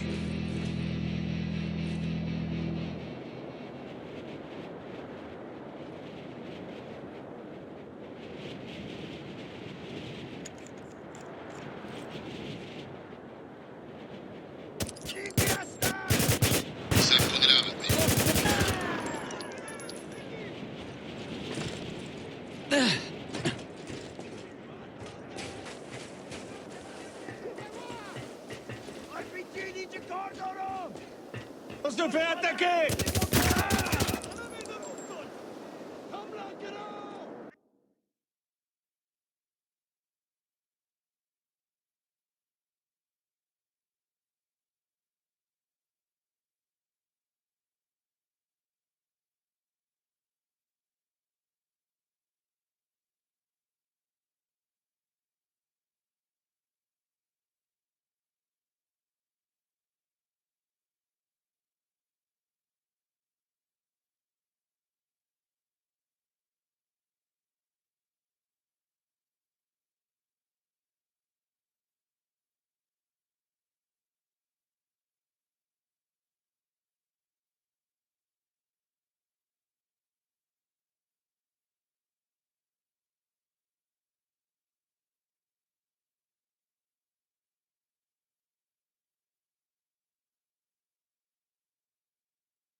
Hakima. Is it Hakim or Hakim? Hakim. No, I forgot Hakim. I thought it was Hakim.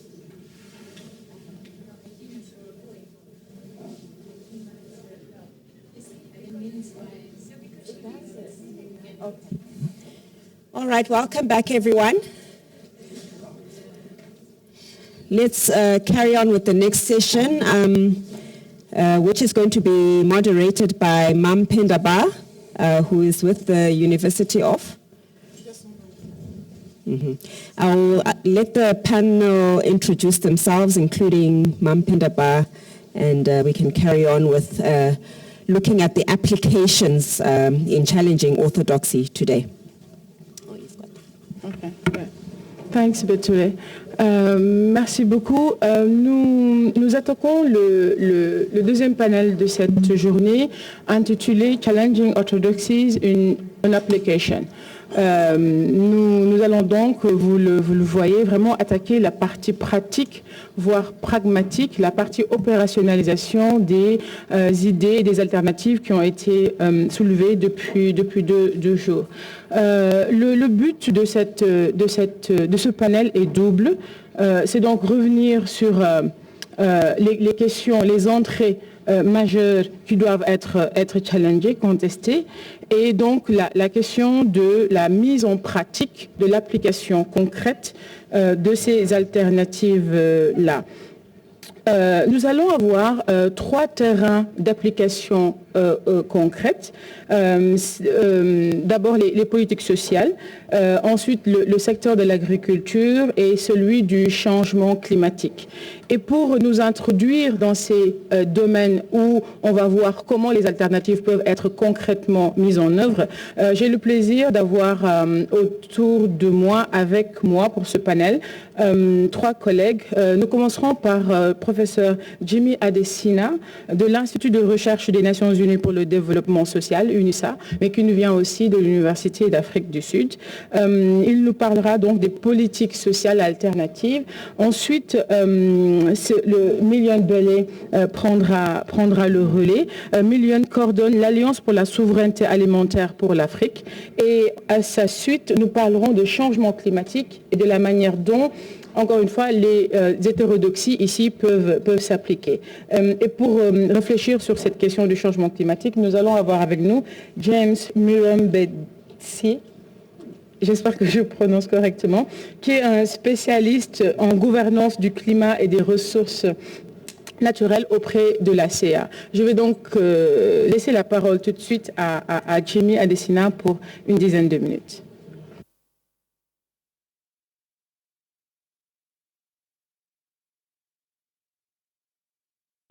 Thank you, Chair. And let me just express my appreciation to the colloquium conference organizers for the invitation. I'll talk about social policy later, but let me just, especially against the background of some of the discussions we've had for the last 2.5 days now, I think it's important to recognize that, first of all, challenging neoliberal orthodoxy is not new. Okay. On the sub-Saharan African context, for instance, right from the launch of the Berg Report in 1981, neoliberalism has met with very robust resistance. From the anti-SAP riot, I just try to avoid eating the microphone, so, but thank you. And from resistance from social movements, I'm Nigerian by birth, South African by domicile.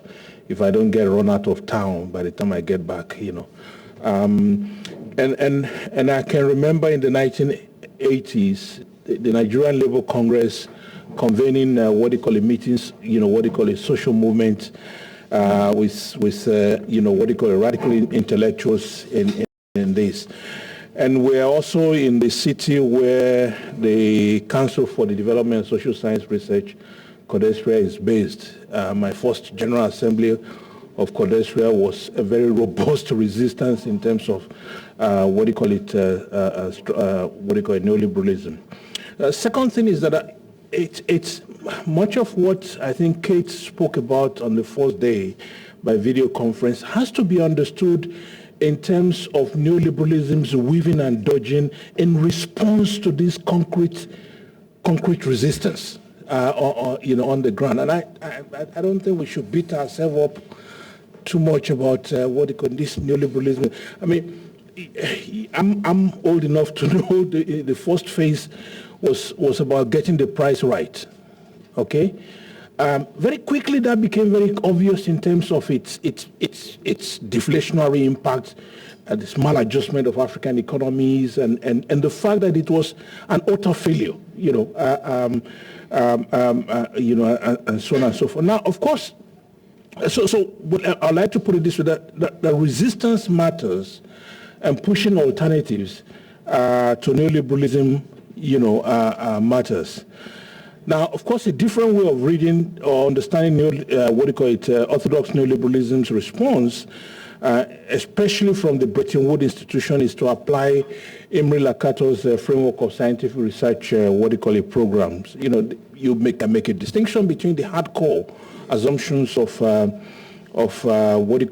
research program and its protective belt. And you could argue that much of the maneuvers have been around shifting the assumptions around the protective belt, social dimensions of adjustment, poverty reduction strategy papers, HIPIC, and more recently, and I'll talk about this in a bit more details, issues of social protection, which the World Bank will continue to insist a safety net.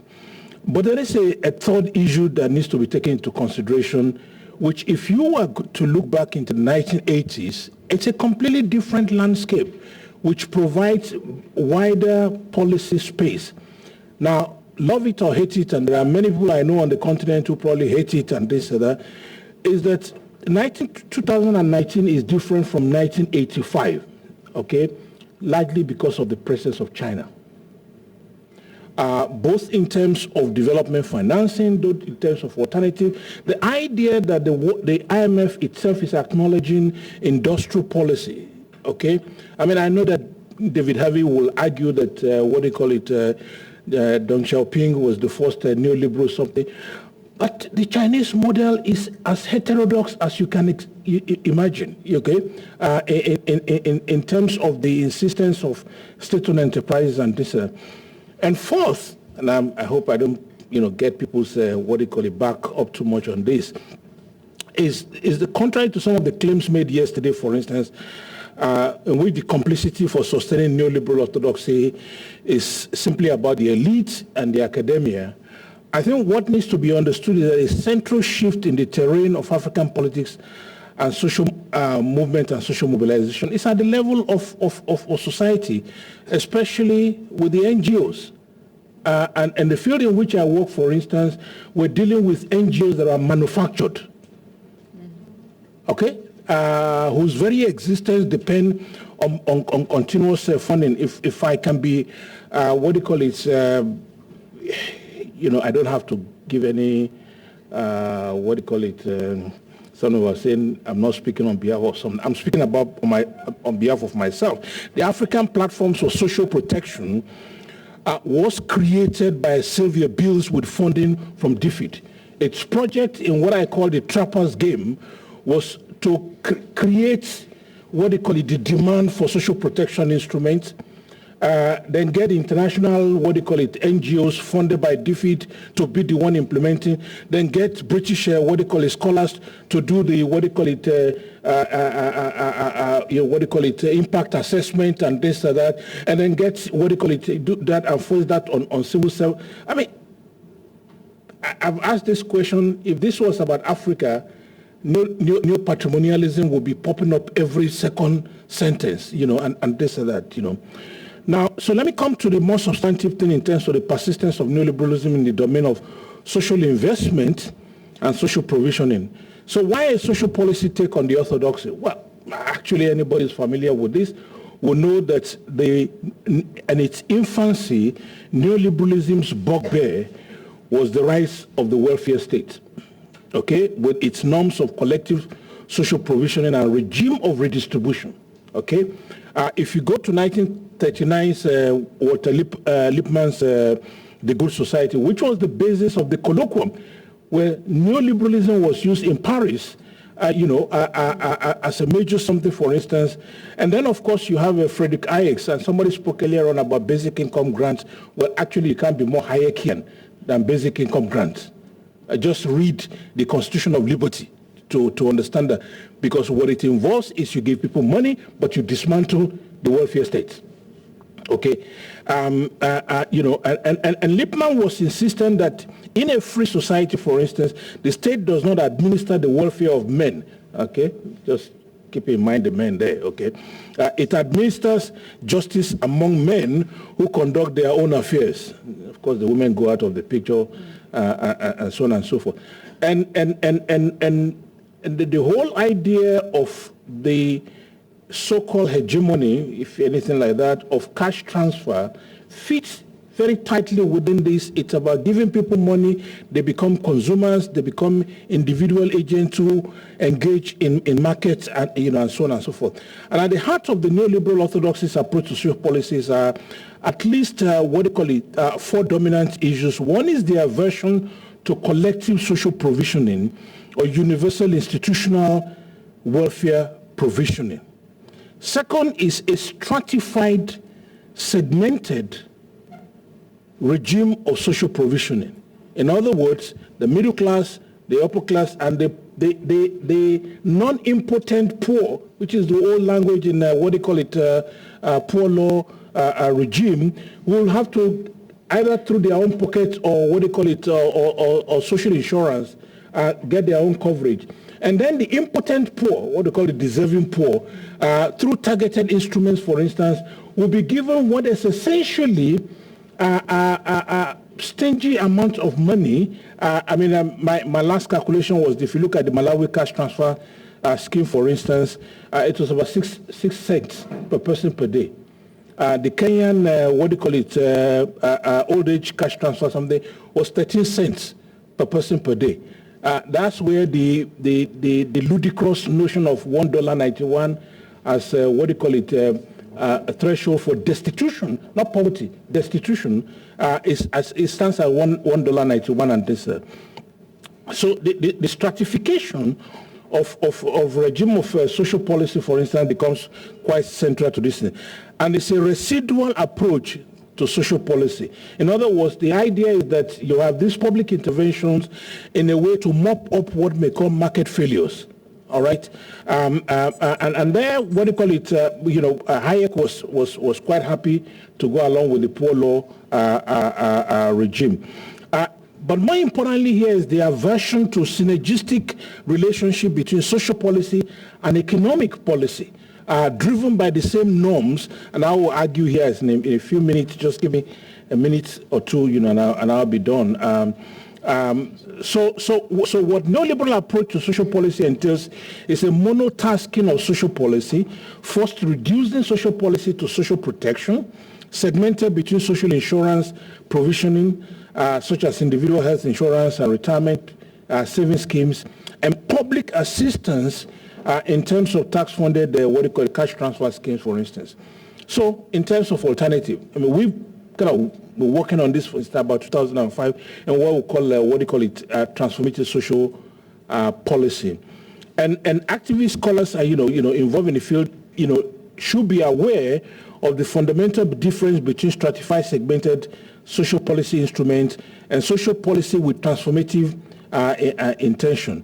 As transformative social policy represents an alternative framework to neoliberalism, at least in three dominant areas. It understands social policy in terms of 5 distinct tasks or roles that it plays when aligned with development agenda concerned with social and economic structural transformation.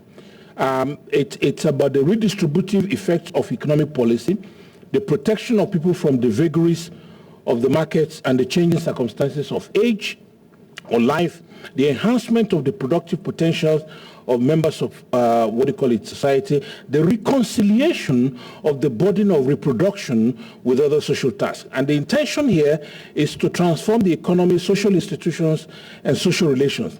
In the social reproduction tax, for instance, it is to transform gender relations by reconciling the productive roles with those of other social tasks, which involves, among others, the socialization of care, for instance, as an example. And it is underpinned by the norms of equality and social solidarity. Let me then end by giving a concrete example of this. For those who are from South Africa, for instance, for the last 10, 12 years, the whole issue around national health insurance has been popping up. The bill is now before Parliament, and I'm quite optimistic that it will pass. But it represents a fundamental shift in healthcare provisioning from a stratified and segregated system, one funded by medical insurance, which was covered 16% of the population, but takes up about 52% of total healthcare spending, with a public healthcare system that covers 84% of the population, with about 48% of total healthcare spending, by creating a single payer system. This is not your Brazilian system where you make claims in the constitution about universalism, but you essentially allow a private sector something funded through health insurance to continue. It will ensure healthcare access on the basis of need rather than ability to pay. It provides for a single payer system that purchases healthcare from both the private and public healthcare providers and is funded through general taxation and earmark tax. We worked on this thing for quite some years. The fact that we're at this point in South Africa, regardless of the other dimensions of neoliberal something, is perhaps one of the most important signals about the weakness of the wider domain of neoliberal orthodoxy in the area of social policy. Thank you very much. The purpose of food production changed. And the the first agenda is captured by the orthodoxy. That's how I feel after I'm sitting here. It's a productivist narrative now. If you go to now as I'm speaking, there is a parallel meeting going on in Ghana, Accra. It's an Alliance for Green Revolution Forum in Accra. And all of the Alliance meetings and their outcomes is based on producing more food, because it suits their agenda, and it sits under a bigger narrative. The narrative is that to produce more food in Africa, we have to give a space to business. For that, we have to change our laws, we have to change our infrastructure, and we have to produce a battery of people who could assist who could pave the way for business to come and operate in our countries. And the narrative is African seed is poor, it's no more productive, then we have to bring in new food, new forms of seed. The narrative is land should be in the hands of those who can produce. So land is taken from African farmers and given to the others, That's what is driving the land grabbing agenda. The narrative is also focused on calories, to produce more calorie food. So this narrative is driving the first question, which is producing more food. But in AFSA, we are saying that we have another narrative, we have another paradigm. The paradigm is agroecology, because agroecology produces more food, it produces healthy and nutritious food, and it's respectful of the environment, and it's also culturally, you can produce culturally appropriate food, and agroecology responds to the gender agenda also. Very much. And it's just. because farmers do own their seed, they do own their land, they do own their production system. And they produce healthy food for the family and for the bigger population. So we focus on agroecology, and we have divided ourselves into 4 groups.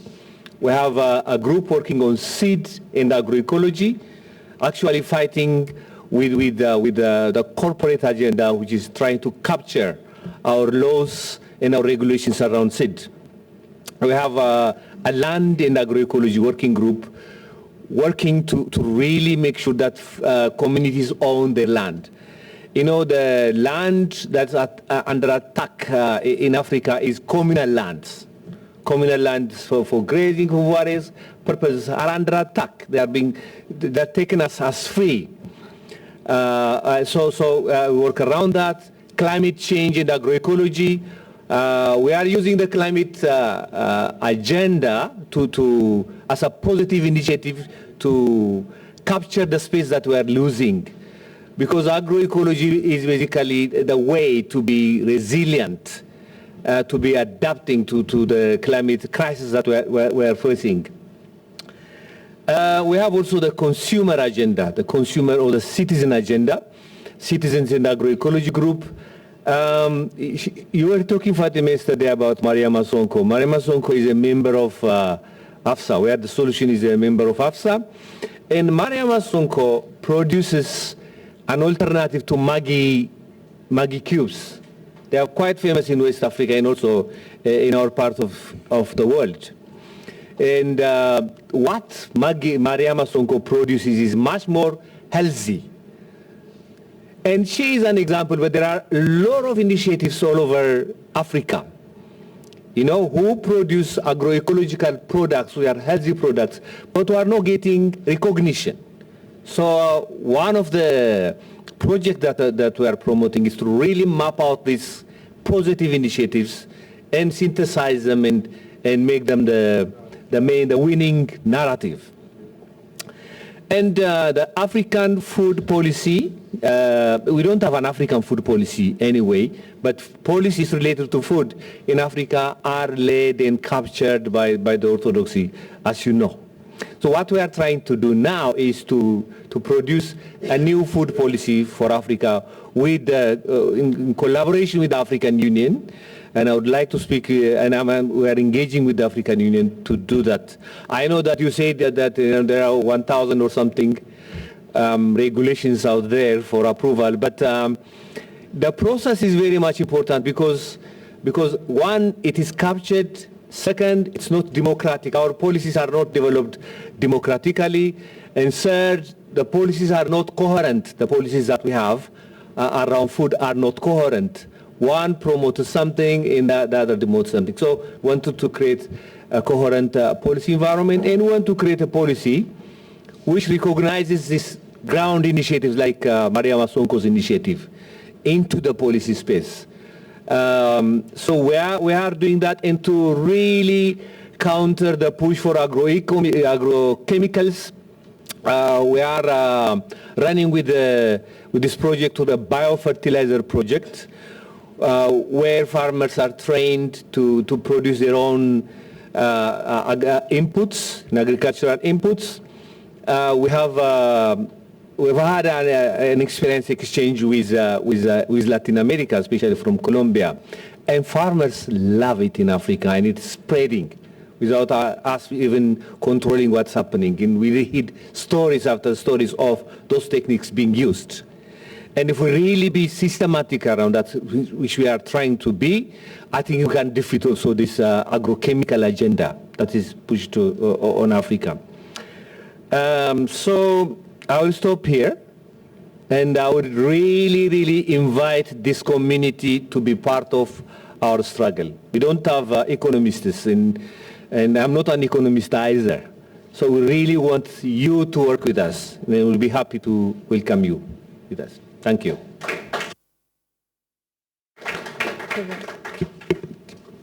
James, you have the floor.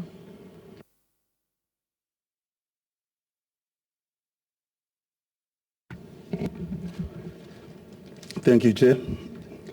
Good morning, colleagues. So I am going to make a few remarks, mostly descriptive, just to contextualize the climate challenge.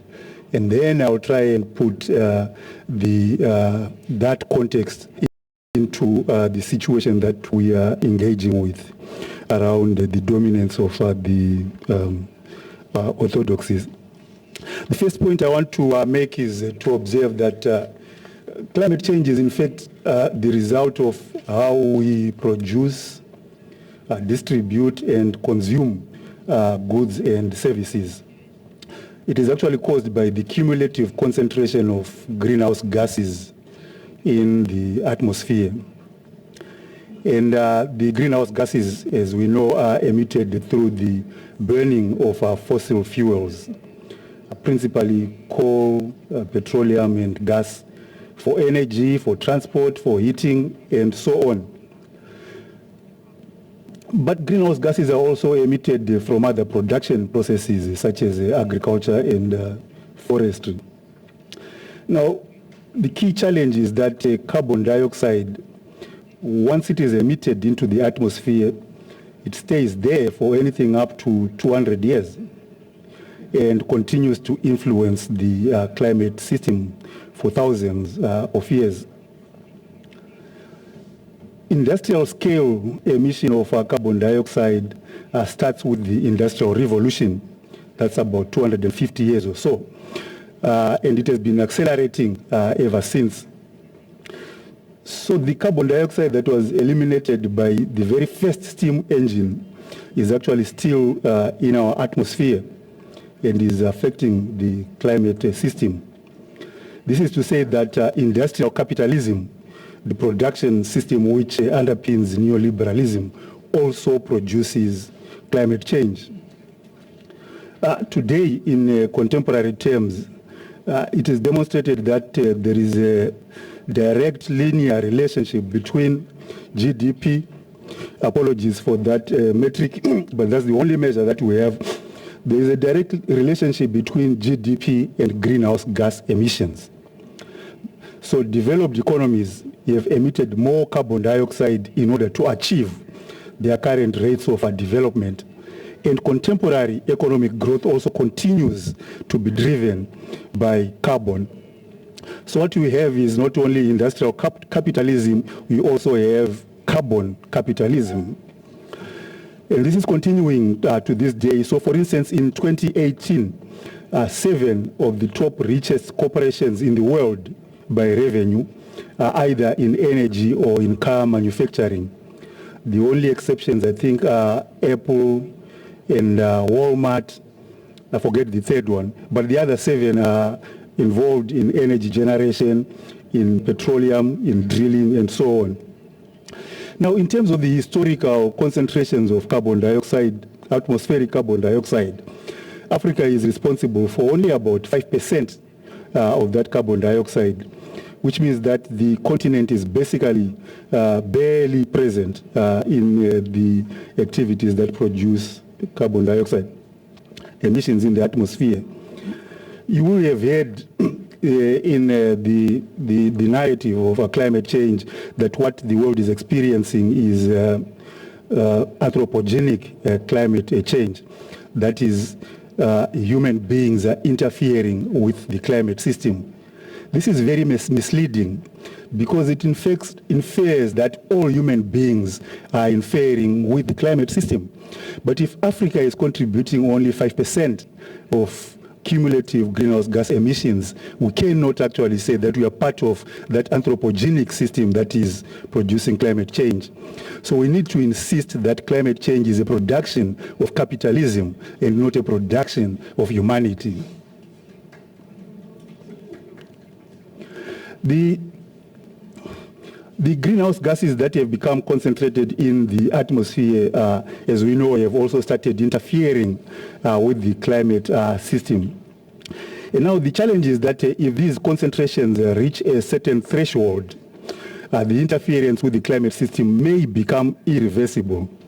And at that stage, life on Earth as we know it becomes impossible. For us in Africa, the effects of climate change are felt mostly in two ways, in temperature and in precipitation.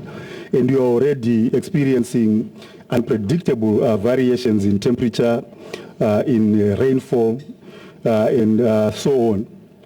Now, the solution, of course, is to eliminate carbon emissions. And the global climate governance system, which has been constructed since the Rio Earth Summit in 1992, has tried to achieve this objective of eliminating the greenhouse gas emissions. But it has tried to do so without changing the underlying economic system which creates the carbon problem. So the Kyoto Protocol, for instance, sought to commodify carbon by creating carbon markets. The rationale being that if the global system could trade in emissions and in the sequestration of those emissions, it would soon reach a certain equilibrium beyond which the distribution of carbon credits would actually limit further emissions. Now, the Kyoto Protocol was based on the principle of common but differentiated responsibilities, and it proposed binding emissions reduction targets for developed countries. What this means is that the Kyoto Protocol recognized that there are certain economies that are more responsible for carbon dioxide emissions than others, and it gave greater responsibility to those economies to limit their carbon emissions, while those economies that are not responsible had the responsibility to manage their transition to carbon neutral futures and also to receive assistance to manage that transition. However, we know that the USA and Russia never ratified the Kyoto Protocol. They were never party to that agreement. And we also know that Canada, Australia, and New Zealand withdrew after initially ratifying. So this is 5 of the biggest emitters, excluding Brazil, China, and India, were not part of the original climate governance mechanism. And as a result, the Kyoto Protocol collapsed. The successor to Kyoto Protocol, the famous Paris Agreement of 2015, is notable for a couple of reasons. Firstly, it drops the principle of common but differentiated responsibilities for emissions reduction targets and replaces the targeted reductions with voluntary mechanisms to manage emissions. The second characteristic of Paris is that it in fact requires all nations, including those that are responsible for emissions but those that don't emit or that have insignificant emissions, to contribute towards mitigating carbon dioxide. And it introduces a new principle that is called enlightened self-interest. This is to say that Zimbabwe, for instance, which is now effectively deindustrialized, produces insignificant emissions, is actually encouraged to increase its ambition to reduce its non-existent emissions in its own self-interest. And by doing so, is going to encourage other countries to also act similarly. I don't know about the theory behind enlightened self-interest, but what we know is that since the signing of the Paris Agreement, in fact, global temperature has continued to increase. The Paris Agreement sets a temperature goal to contextualize the climate response. We've all heard about the 2 degrees and, if possible, the 1.5 degrees target. This is problematic, because, in fact, temperature is not the problem. The problem is greenhouse gases, is carbon dioxide. So the Paris Agreement does not address the cause of climate change. It actually seeks to address the symptom of carbon dioxide emissions. And the second challenge for the agreement is that it does not have any legally binding mechanisms for achieving the temperature target even. The second issue that I want to bring up is that the way by which we know what is happening in the global atmospheric system is through the reports of the Intergovernmental Panel on Climate Change. In 2018, the panel published this famous report on the impacts of 1.5 degrees warming.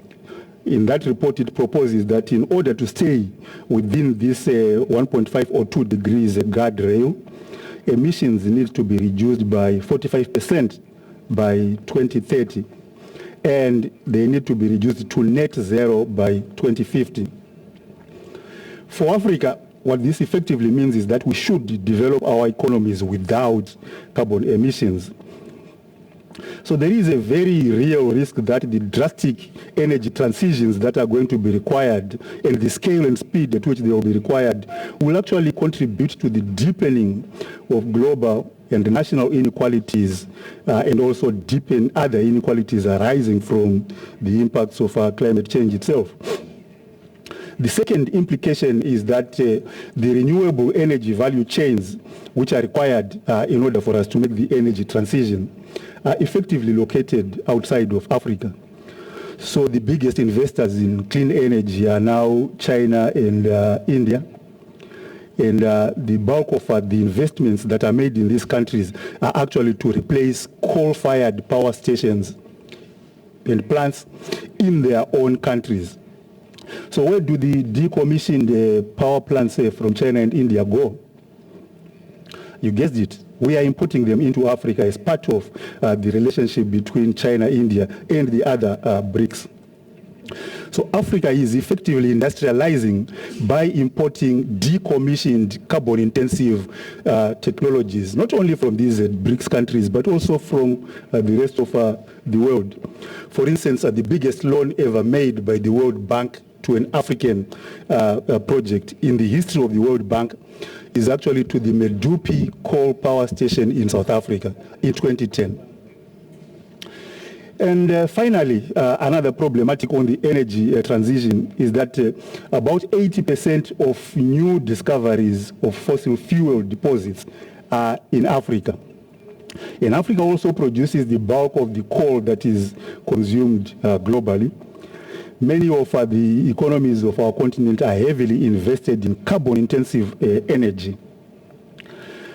So now, if we are going to make this transition to carbon neutrality, we are going to have a significant amount of what they call stranded assets.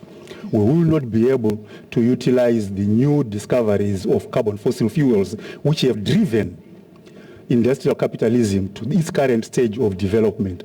Secondly, we will have to disinvest from existing infrastructure, which is carbon intensive, much of which was actually built with heavy amounts of debt from the developed world.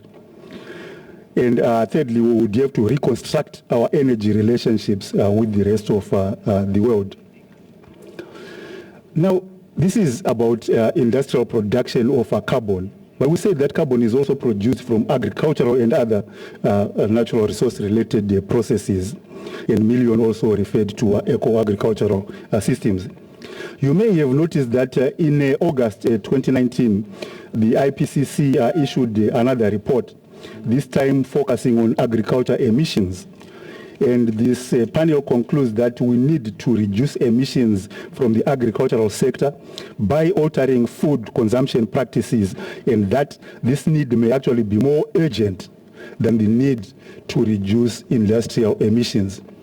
So what the Intergovernmental Panel on Climate Change is telling us is that the problem of climate change in agriculture is more urgent than it is in other industrial processes. The implications for Africa are significant because our economies are predominantly agrarian. But also we were told about the cultural processes of food consumption, food sovereignty and so on.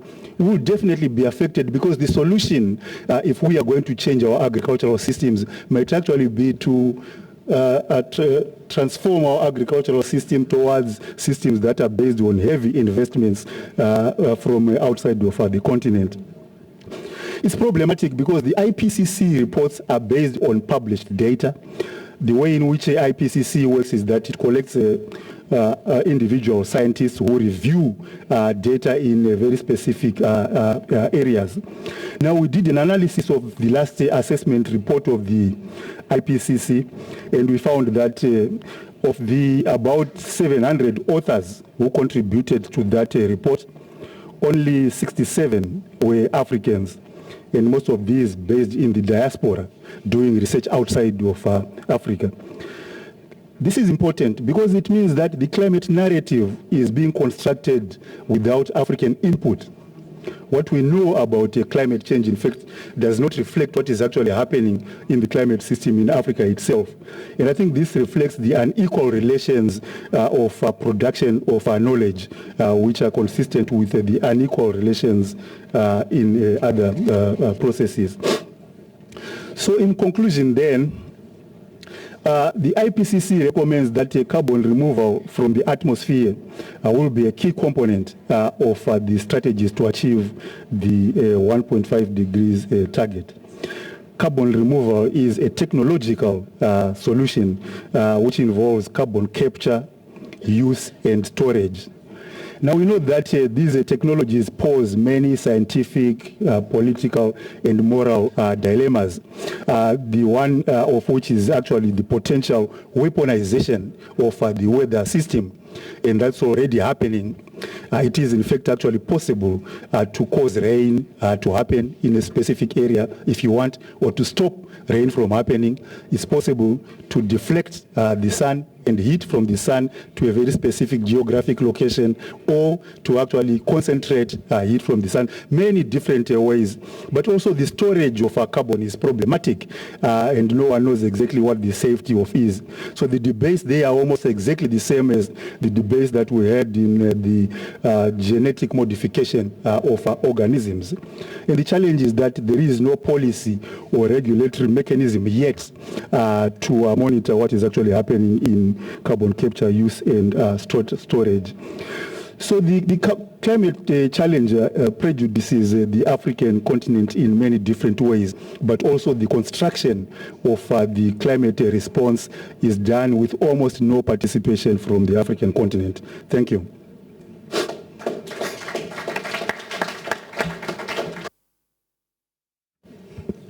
Merci beaucoup, chers panélistes, pour ces présentations extrêmement stimulantes. Je crois que nous sommes tous d'accord qu'il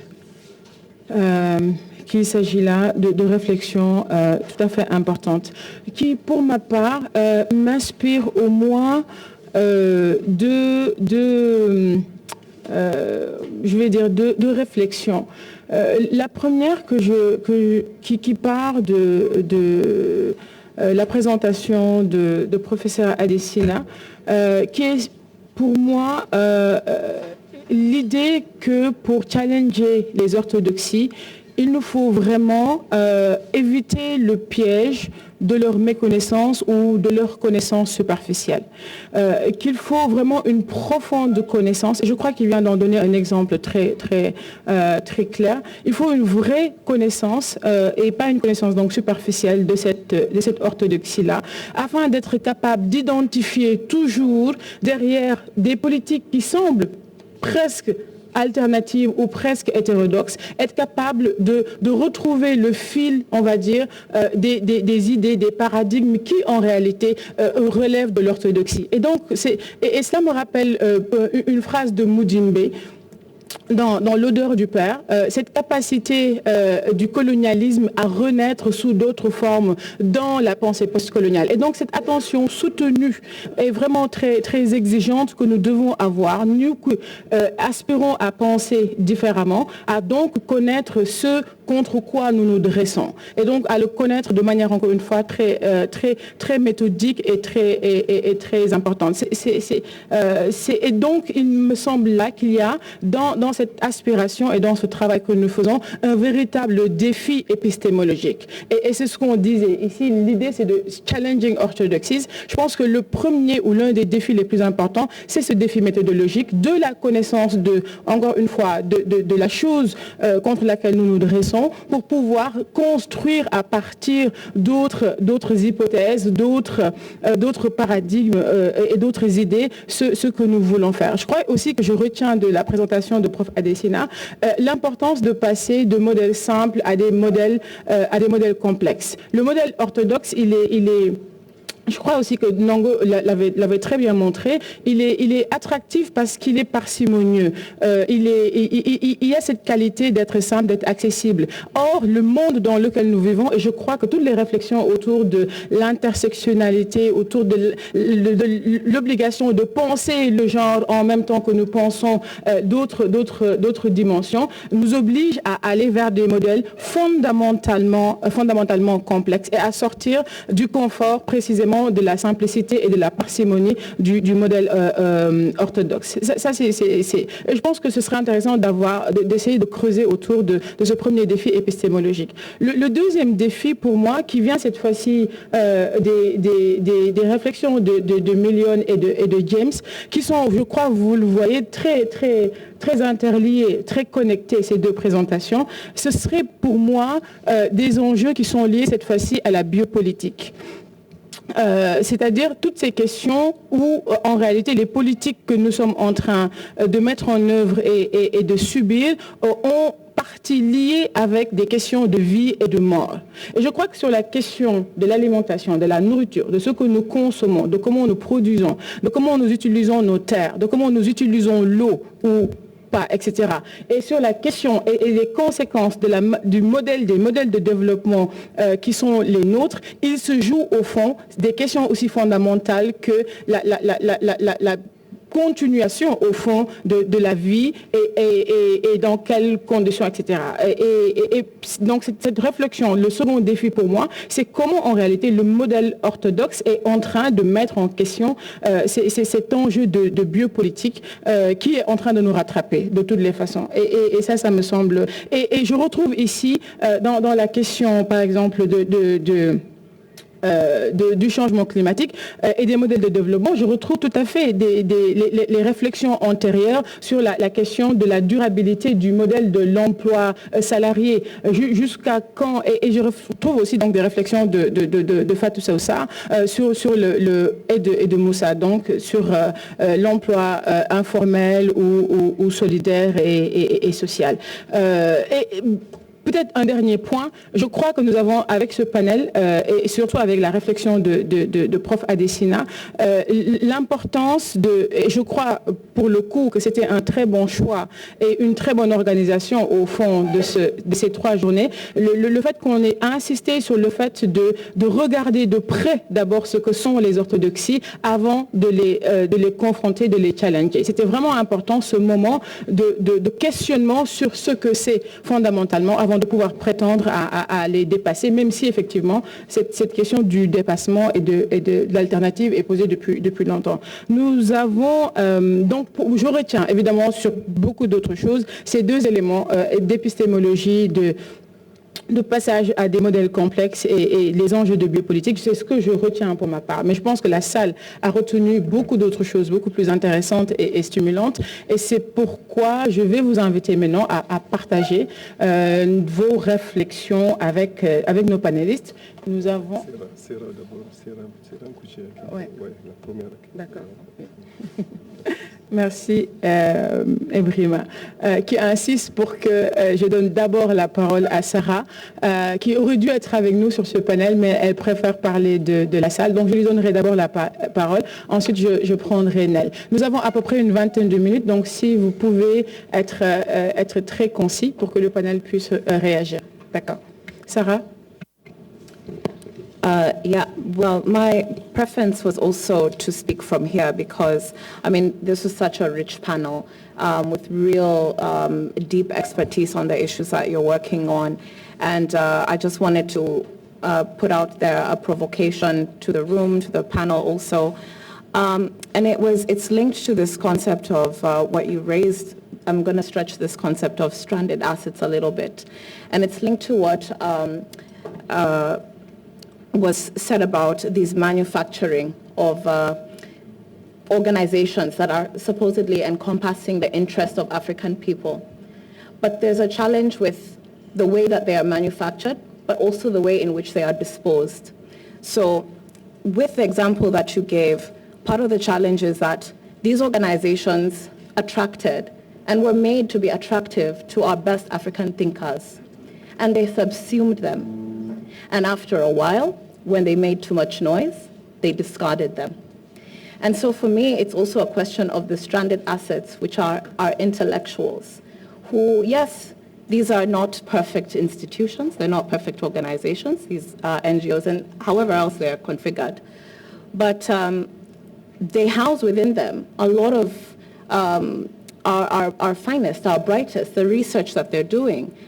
And for us to kind of use them for 5 years, 10 years, and then, dispose of them because, they're no longer in line with what I find that a bit difficult to deal with, because I see that we, in addition to what is anticipated to be stranded assets in relation to fossil fuels, we've been experiencing, this abandonment of African intellectuals because, we can't find where to house them. But this leads me to this question about what type of resourcing of alternatives do we need to do? Because there's been a lot of investment in maintaining conditions that enable the orthodoxies to thrive. And a lot of it has to do with the work environment, the work ethic.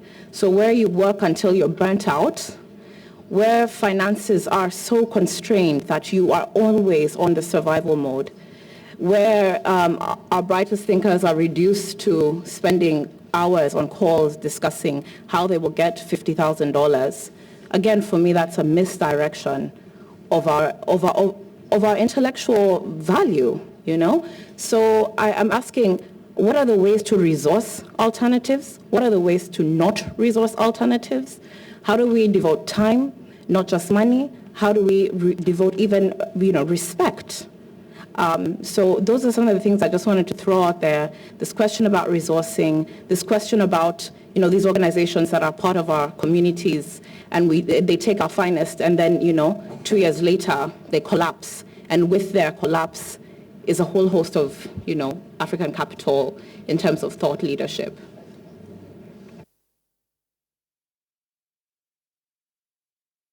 Thank you, Chairperson, and the panel. It was a fantastic panel, and I'm going to resist asking questions to all the panelists because they raised so many interesting issues. I want to make a comment and raise a question to Prof. Adesina around the question of basic income. I think, as he correctly says, the notion of universal basic income has been appropriated by the orthodoxies, by the neoliberal establishment, etc., but it's always been a contested issue. In South Africa in the early 2000s, we had a campaign for a universal basic income grant. And I think the notion of a universal basic income versus a progressive universal basic income should be distinguished.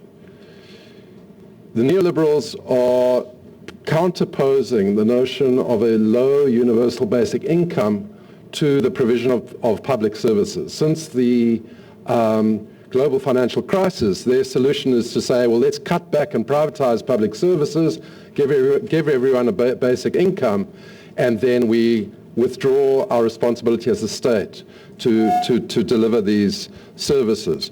Whereas I think a progressive version of a basic income is one in which we see the question of redistribution of income to poor households as being the question of a universal right, that people have access to universal income, and that must complement the provision of affordable, accessible public services, healthcare, education, etc., etc. So it can't be an either or.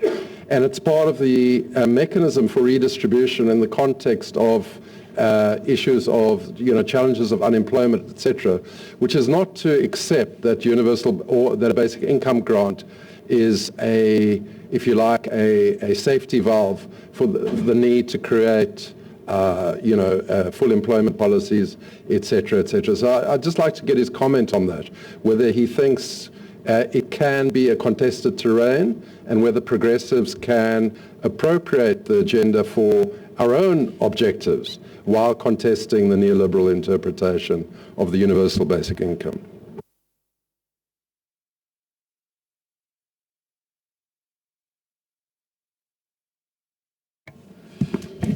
Merci. Je pense que c'est important de concrétiser nos analyses sur des sujets comme les politiques sociales, le changement climatique, la souveraineté alimentaire. Je voudrais quand même, on ne peut pas parler de tout, mais j'ai l'impression qu'il y a une dimension sur nos réflexions, notre analyse du contexte ou des enjeux qui est absente ou très faible, c'est la dimension prospective. Peut-être qu'on en a parlé et que j'ai somnolé à un moment de nos discussions, mais je n'ai pas vraiment senti que nous insistions sur ça. Je prends un exemple. Si on prend la révolution numérique, les transformations et tout l'impact sur les grands enjeux qui vont conditionner justement cette sortie de schéma de domination sur lequel nous réfléchissons, je veux dire, est-ce que ici et en Afrique en général, nous allons réfléchir, planifier, réagir sur des choses, un contexte qui va être presque obsolète au bout de notre réflexion. Est-ce qu'il n'y a pas, dans ce domaine-là en particulier, de nouveaux lieux où on va loger, où vont être des mécanismes de domination qui vont renforcer les orthodoxies. Donc je voulais attirer l'attention sur cet aspect.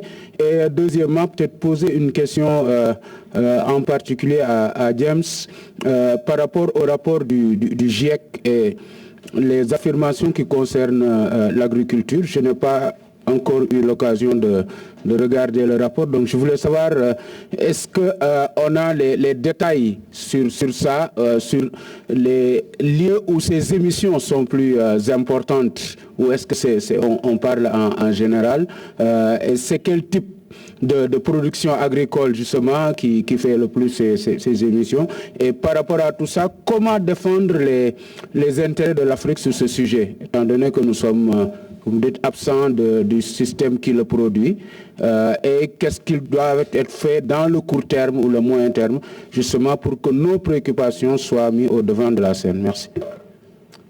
Thank you. Swad? Okay. Thank you.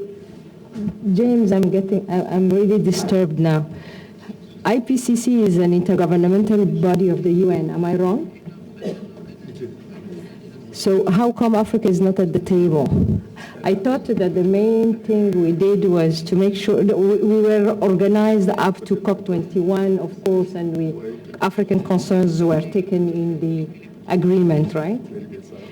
What happened? We yielded that space since for the climate, because it's my understanding is that at national level, what countries are doing and reporting against is determined by something that I understood was called the nationally determined contributions to climate action, which is the outcome of COP21 agreement. So what happened? How did Africa left the table?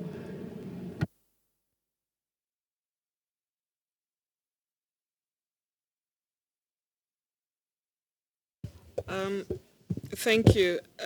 Yeah, and great panel. I just have a question that is perhaps maybe a question of strategy for both James and Millian. And this is really around the absence of Africa in the climate policy space. And I'm wondering, where are the spaces for generating the counter-narrative? If Africa is not available, African scientists are not being deployed within the IPCC space, where is it where we're acting as a collective to actually put together a counter-narrative that begins to question the false solutions that are being put across, which are basically shifting the responsibility of a climate response from the major polluters to individuals? So this whole thing about thinking about agriculture and its contribution and the movement around transitions to plant-based diets that are not unpacking the question that was being asked about what kind of agriculture is actually driving the high levels of emissions, I think is problematic. And then perhaps a controversial question for Millian, and it builds on Sarah's response earlier when she was asked about the universal basic income grant.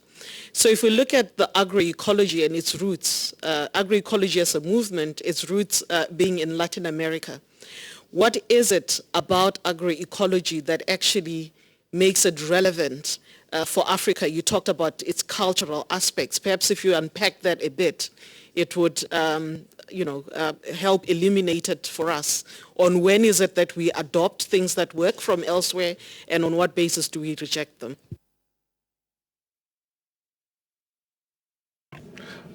Professor Adesina, just one point about the social movement, because we talked about, and I just have a question I want to share, because I've been interrogating this for probably a couple of days here. Fatima talked about her choice in terms of, Fatima, you talked about your choice in terms of your work and preference in working at the micro level. Briggs yesterday talked about the bottom-up approach. One day in Africa we were talking in terms of social movement and so about the labor question, about the agrarian question in Kenya and so. Is there an assumption that this work now and the focus at the micro level will sort of disperse somehow and be scaled up? And I'm thinking about this since now we have, if you want to talk about the national questions, and labor, for example, we have trade unions. Their role has been changed from the past completely. We have high unemployment. Sorry, I was just listening to myself. All right. Yeah, sorry. It's better now? But I will not take time and go from the start. I don't know what's there. I'll just carry on. You know, if you look at trade unions now, mainly you see with the decline in terms of productive sectors and manufacturing and et cetera, it's more or less organizations of middle classes and, you know, doctors, whatever. And we have, again, a decline in the influence of the left in politics. So my issue is that if we don't think about this in terms of the labor questions, and so we will discuss informal sector alone, and we want to tax them. We won't talk about what you're talking about in terms of that insecure pensions, et cetera. So I don't know how much to what extent you heard me, but my main issue is this sort of national questions seems to disappear.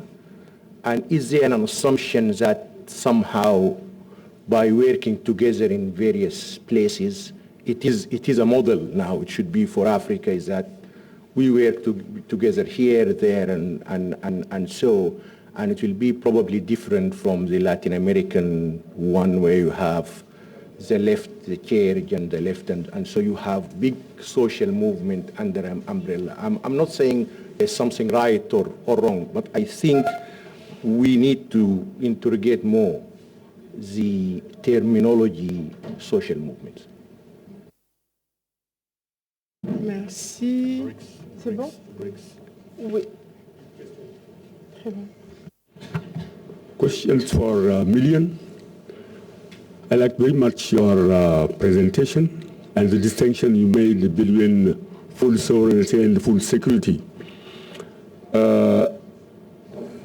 So I think your argument was strong enough for agricultural ecology. But you know, there are other networks. Via Campesina, I think you know, there is a network called People's Coalition for Full Sovereignty, based, I think, in Kenya. And here in West Africa, we have West African Network of farmers, small-scale farmers. They organize an annual fair each year, advocating food sovereignty. So what kind of relationships do you have with all these networks? Thanks. Merci beaucoup.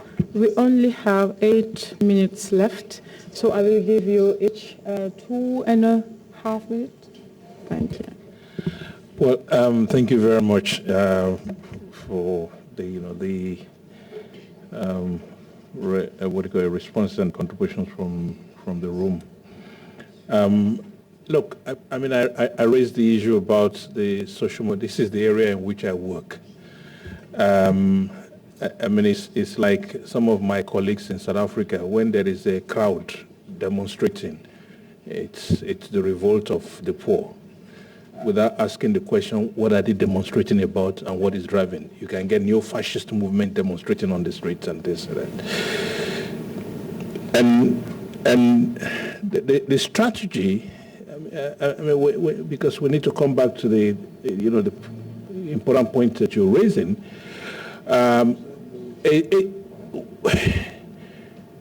We used to talk in the 60s and the 70s in what you may call today sovereign national projects. That's disappeared, many of these things. We have movements without membership. Labor movements, for instance, used to be the training ground for a range of things. You could become a general secretary of a legislature and move into Ministry of Finance and run effectively.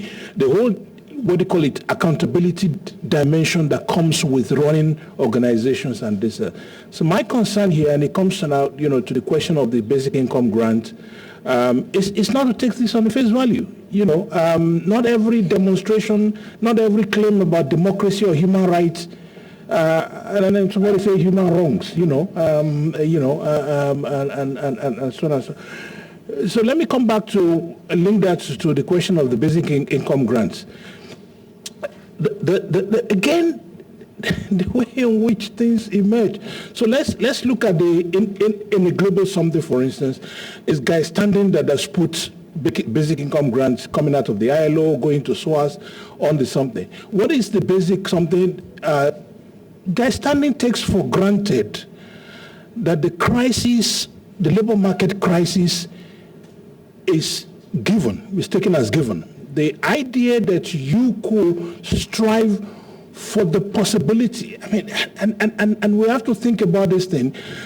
They say for the social scientists, everything is impossible until they happen, then they become inevitable. Okay? So you assume that there is this precarious something, and then how do you address this in basic income grants? Okay. You look at in the Taylor Commission, the person who was driving Taylor Commission in South Africa was Alex van der Heaven, was the one driving. And I was shocked with so many of my left friends jumping on this bandwagon. And he said, first of all, this is a Hayek idea. Based the premise of it, and we saw it in the case in which it was rolled out. A friend of mine was the one who directed experimental research, something in Finland. The whole idea is you collapse the institutional welfare system, and in place you give people money. Universal benefit, okay, in what you may call the social democratic regime, assumes that you go along with it's based on residence, active labor market policies, what you may call encompassing social policy, a framework. Why do we give up so easily on this? Okay, let me end by giving a biographical note. I'm a product of public education in Nigeria.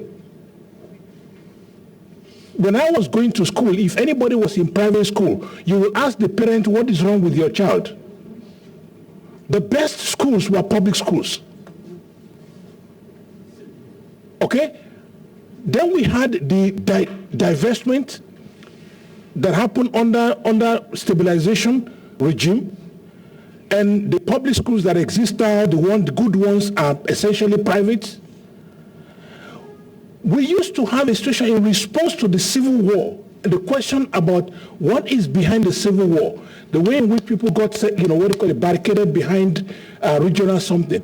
And then there was something called, what is now unity schools, federal government secondary schools, not only education, and I'm talking in social policy terms now, not only education in terms of building skills, capacity, and so on and so forth, but as a nation-building project where you assemble kids from all over the country and you train all of them together at Federal Government College Sokoto. 7 years after, they don't think of themselves purely as Igbos or Kanuri or Yoruba and this and that. They think of themselves in national terms and this and that. Why are we so easy to give up on all this? I have a scar here. It's an appendectomy. My first year as an undergraduate at university, I was carried into the hospital. The operation was conducted. They could not reach my parents until after my operation. When I left the hospital, I claimed money back. I claimed money back because my dad bought a medication. All right? 15 years later, I lost a child in the same hospital. Not because, it was on a Sunday, all right? And you rush into the thing, and if you don't pay, you don't get, okay? Sorry, maybe this is biographical. So that way, now, the people who did this to us, I was at the session in Kinshasa when a young man in the University of Kinshasa was saying, we're talking about universal education and at university level, there's no free lunch. I said, but are you familiar with France? Why do people come to us and sell us dummies? I just finished a piece now, what I call, don't call dog monkey for me. Don't see a dog and tell me it's a monkey. And I think it's important for us to understand what this orthodoxy we're talking about is about. And when we start submitting to partial, somebody throws ash into your bedroom, then brings a fan to say, let me help you blow the ash. But you're still moving the ash from one corner of my bedroom but I didn't have the ash in my bedroom in the first instance. You brought it in.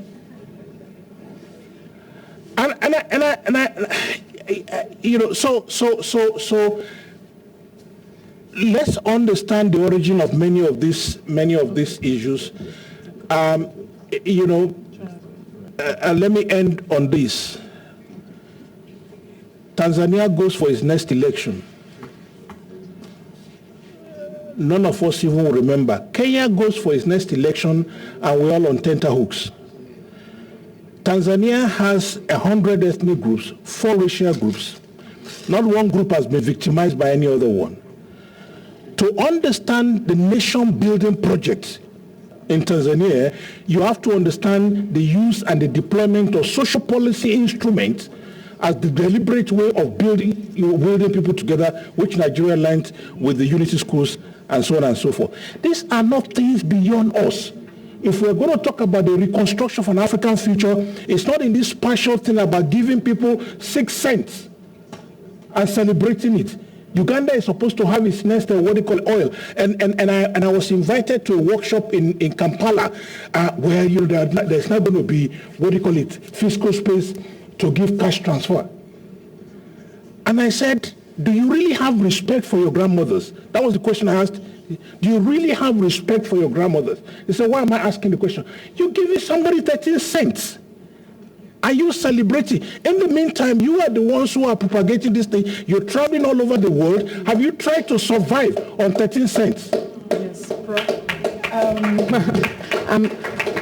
Je suis désolée, je n'ai pas bien fait mon rôle de modérateur. J'aurais dû l'arrêter, mais je crois que vous avez remarqué qu'il n'a pas vraiment beaucoup pris la parole. C'était aussi l'occasion de lui laisser tout ce temps-là. Je suis désolée, je suis une très mauvaise modératrice comparée à Swad.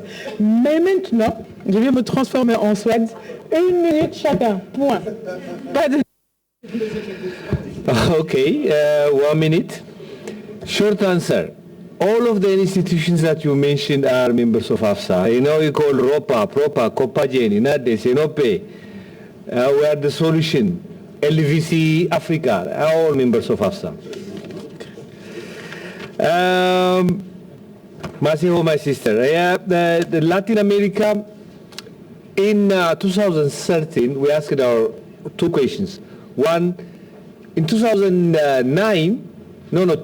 we asked ourselves, does food sovereignty speak to Africa?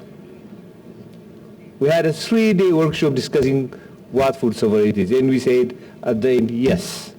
So we endorsed the concept. Then in 2013, we said, does agroecology speak to Africa? Do we practice agroecology in Africa? The rest is a story, you know. We commissioned case studies. We collected 50 case studies, and we even did a meta-analysis of these 50 case studies, and we published, you know, the best of those case studies. And where is the space? I think thanks to this meeting, I'm speaking with my brother James here, the African Civil Society, and there's another civil society called PACCHA, and the UNECA would work now together to really create a space for climate change and agroecology in the climate change discussion. We will do that.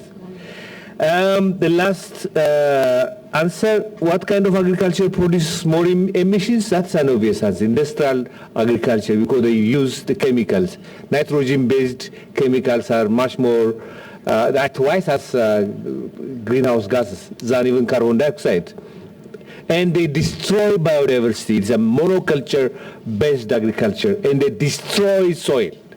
And now the science is coming that soil captures much more carbon dioxide than even forests. Soil, you build your soil, you can capture much more carbon dioxide than forests. So that's what is agroecology. Thank you. Yeah, okay, so in 1 minute, let me just try and respond to the question about how to protect Africa's interests. And I think that's linked to the question about the IPCC and the NDCs.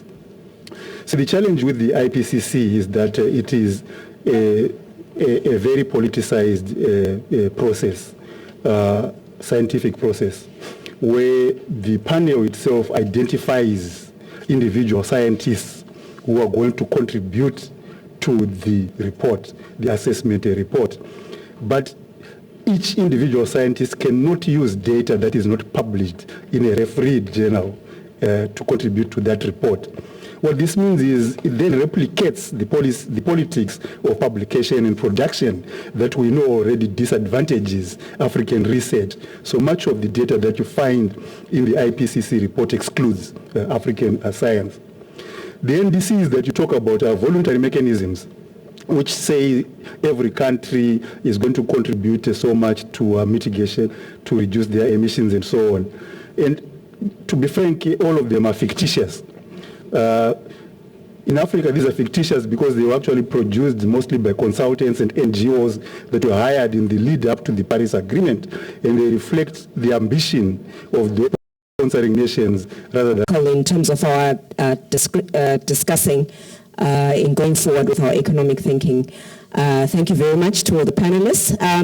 Let's move forward. We need to break for lunch now and be back by 1:30.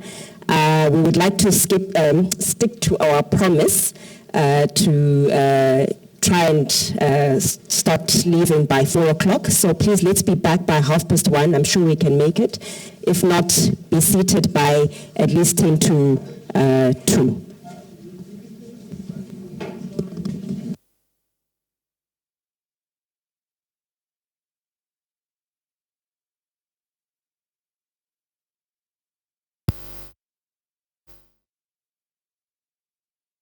That is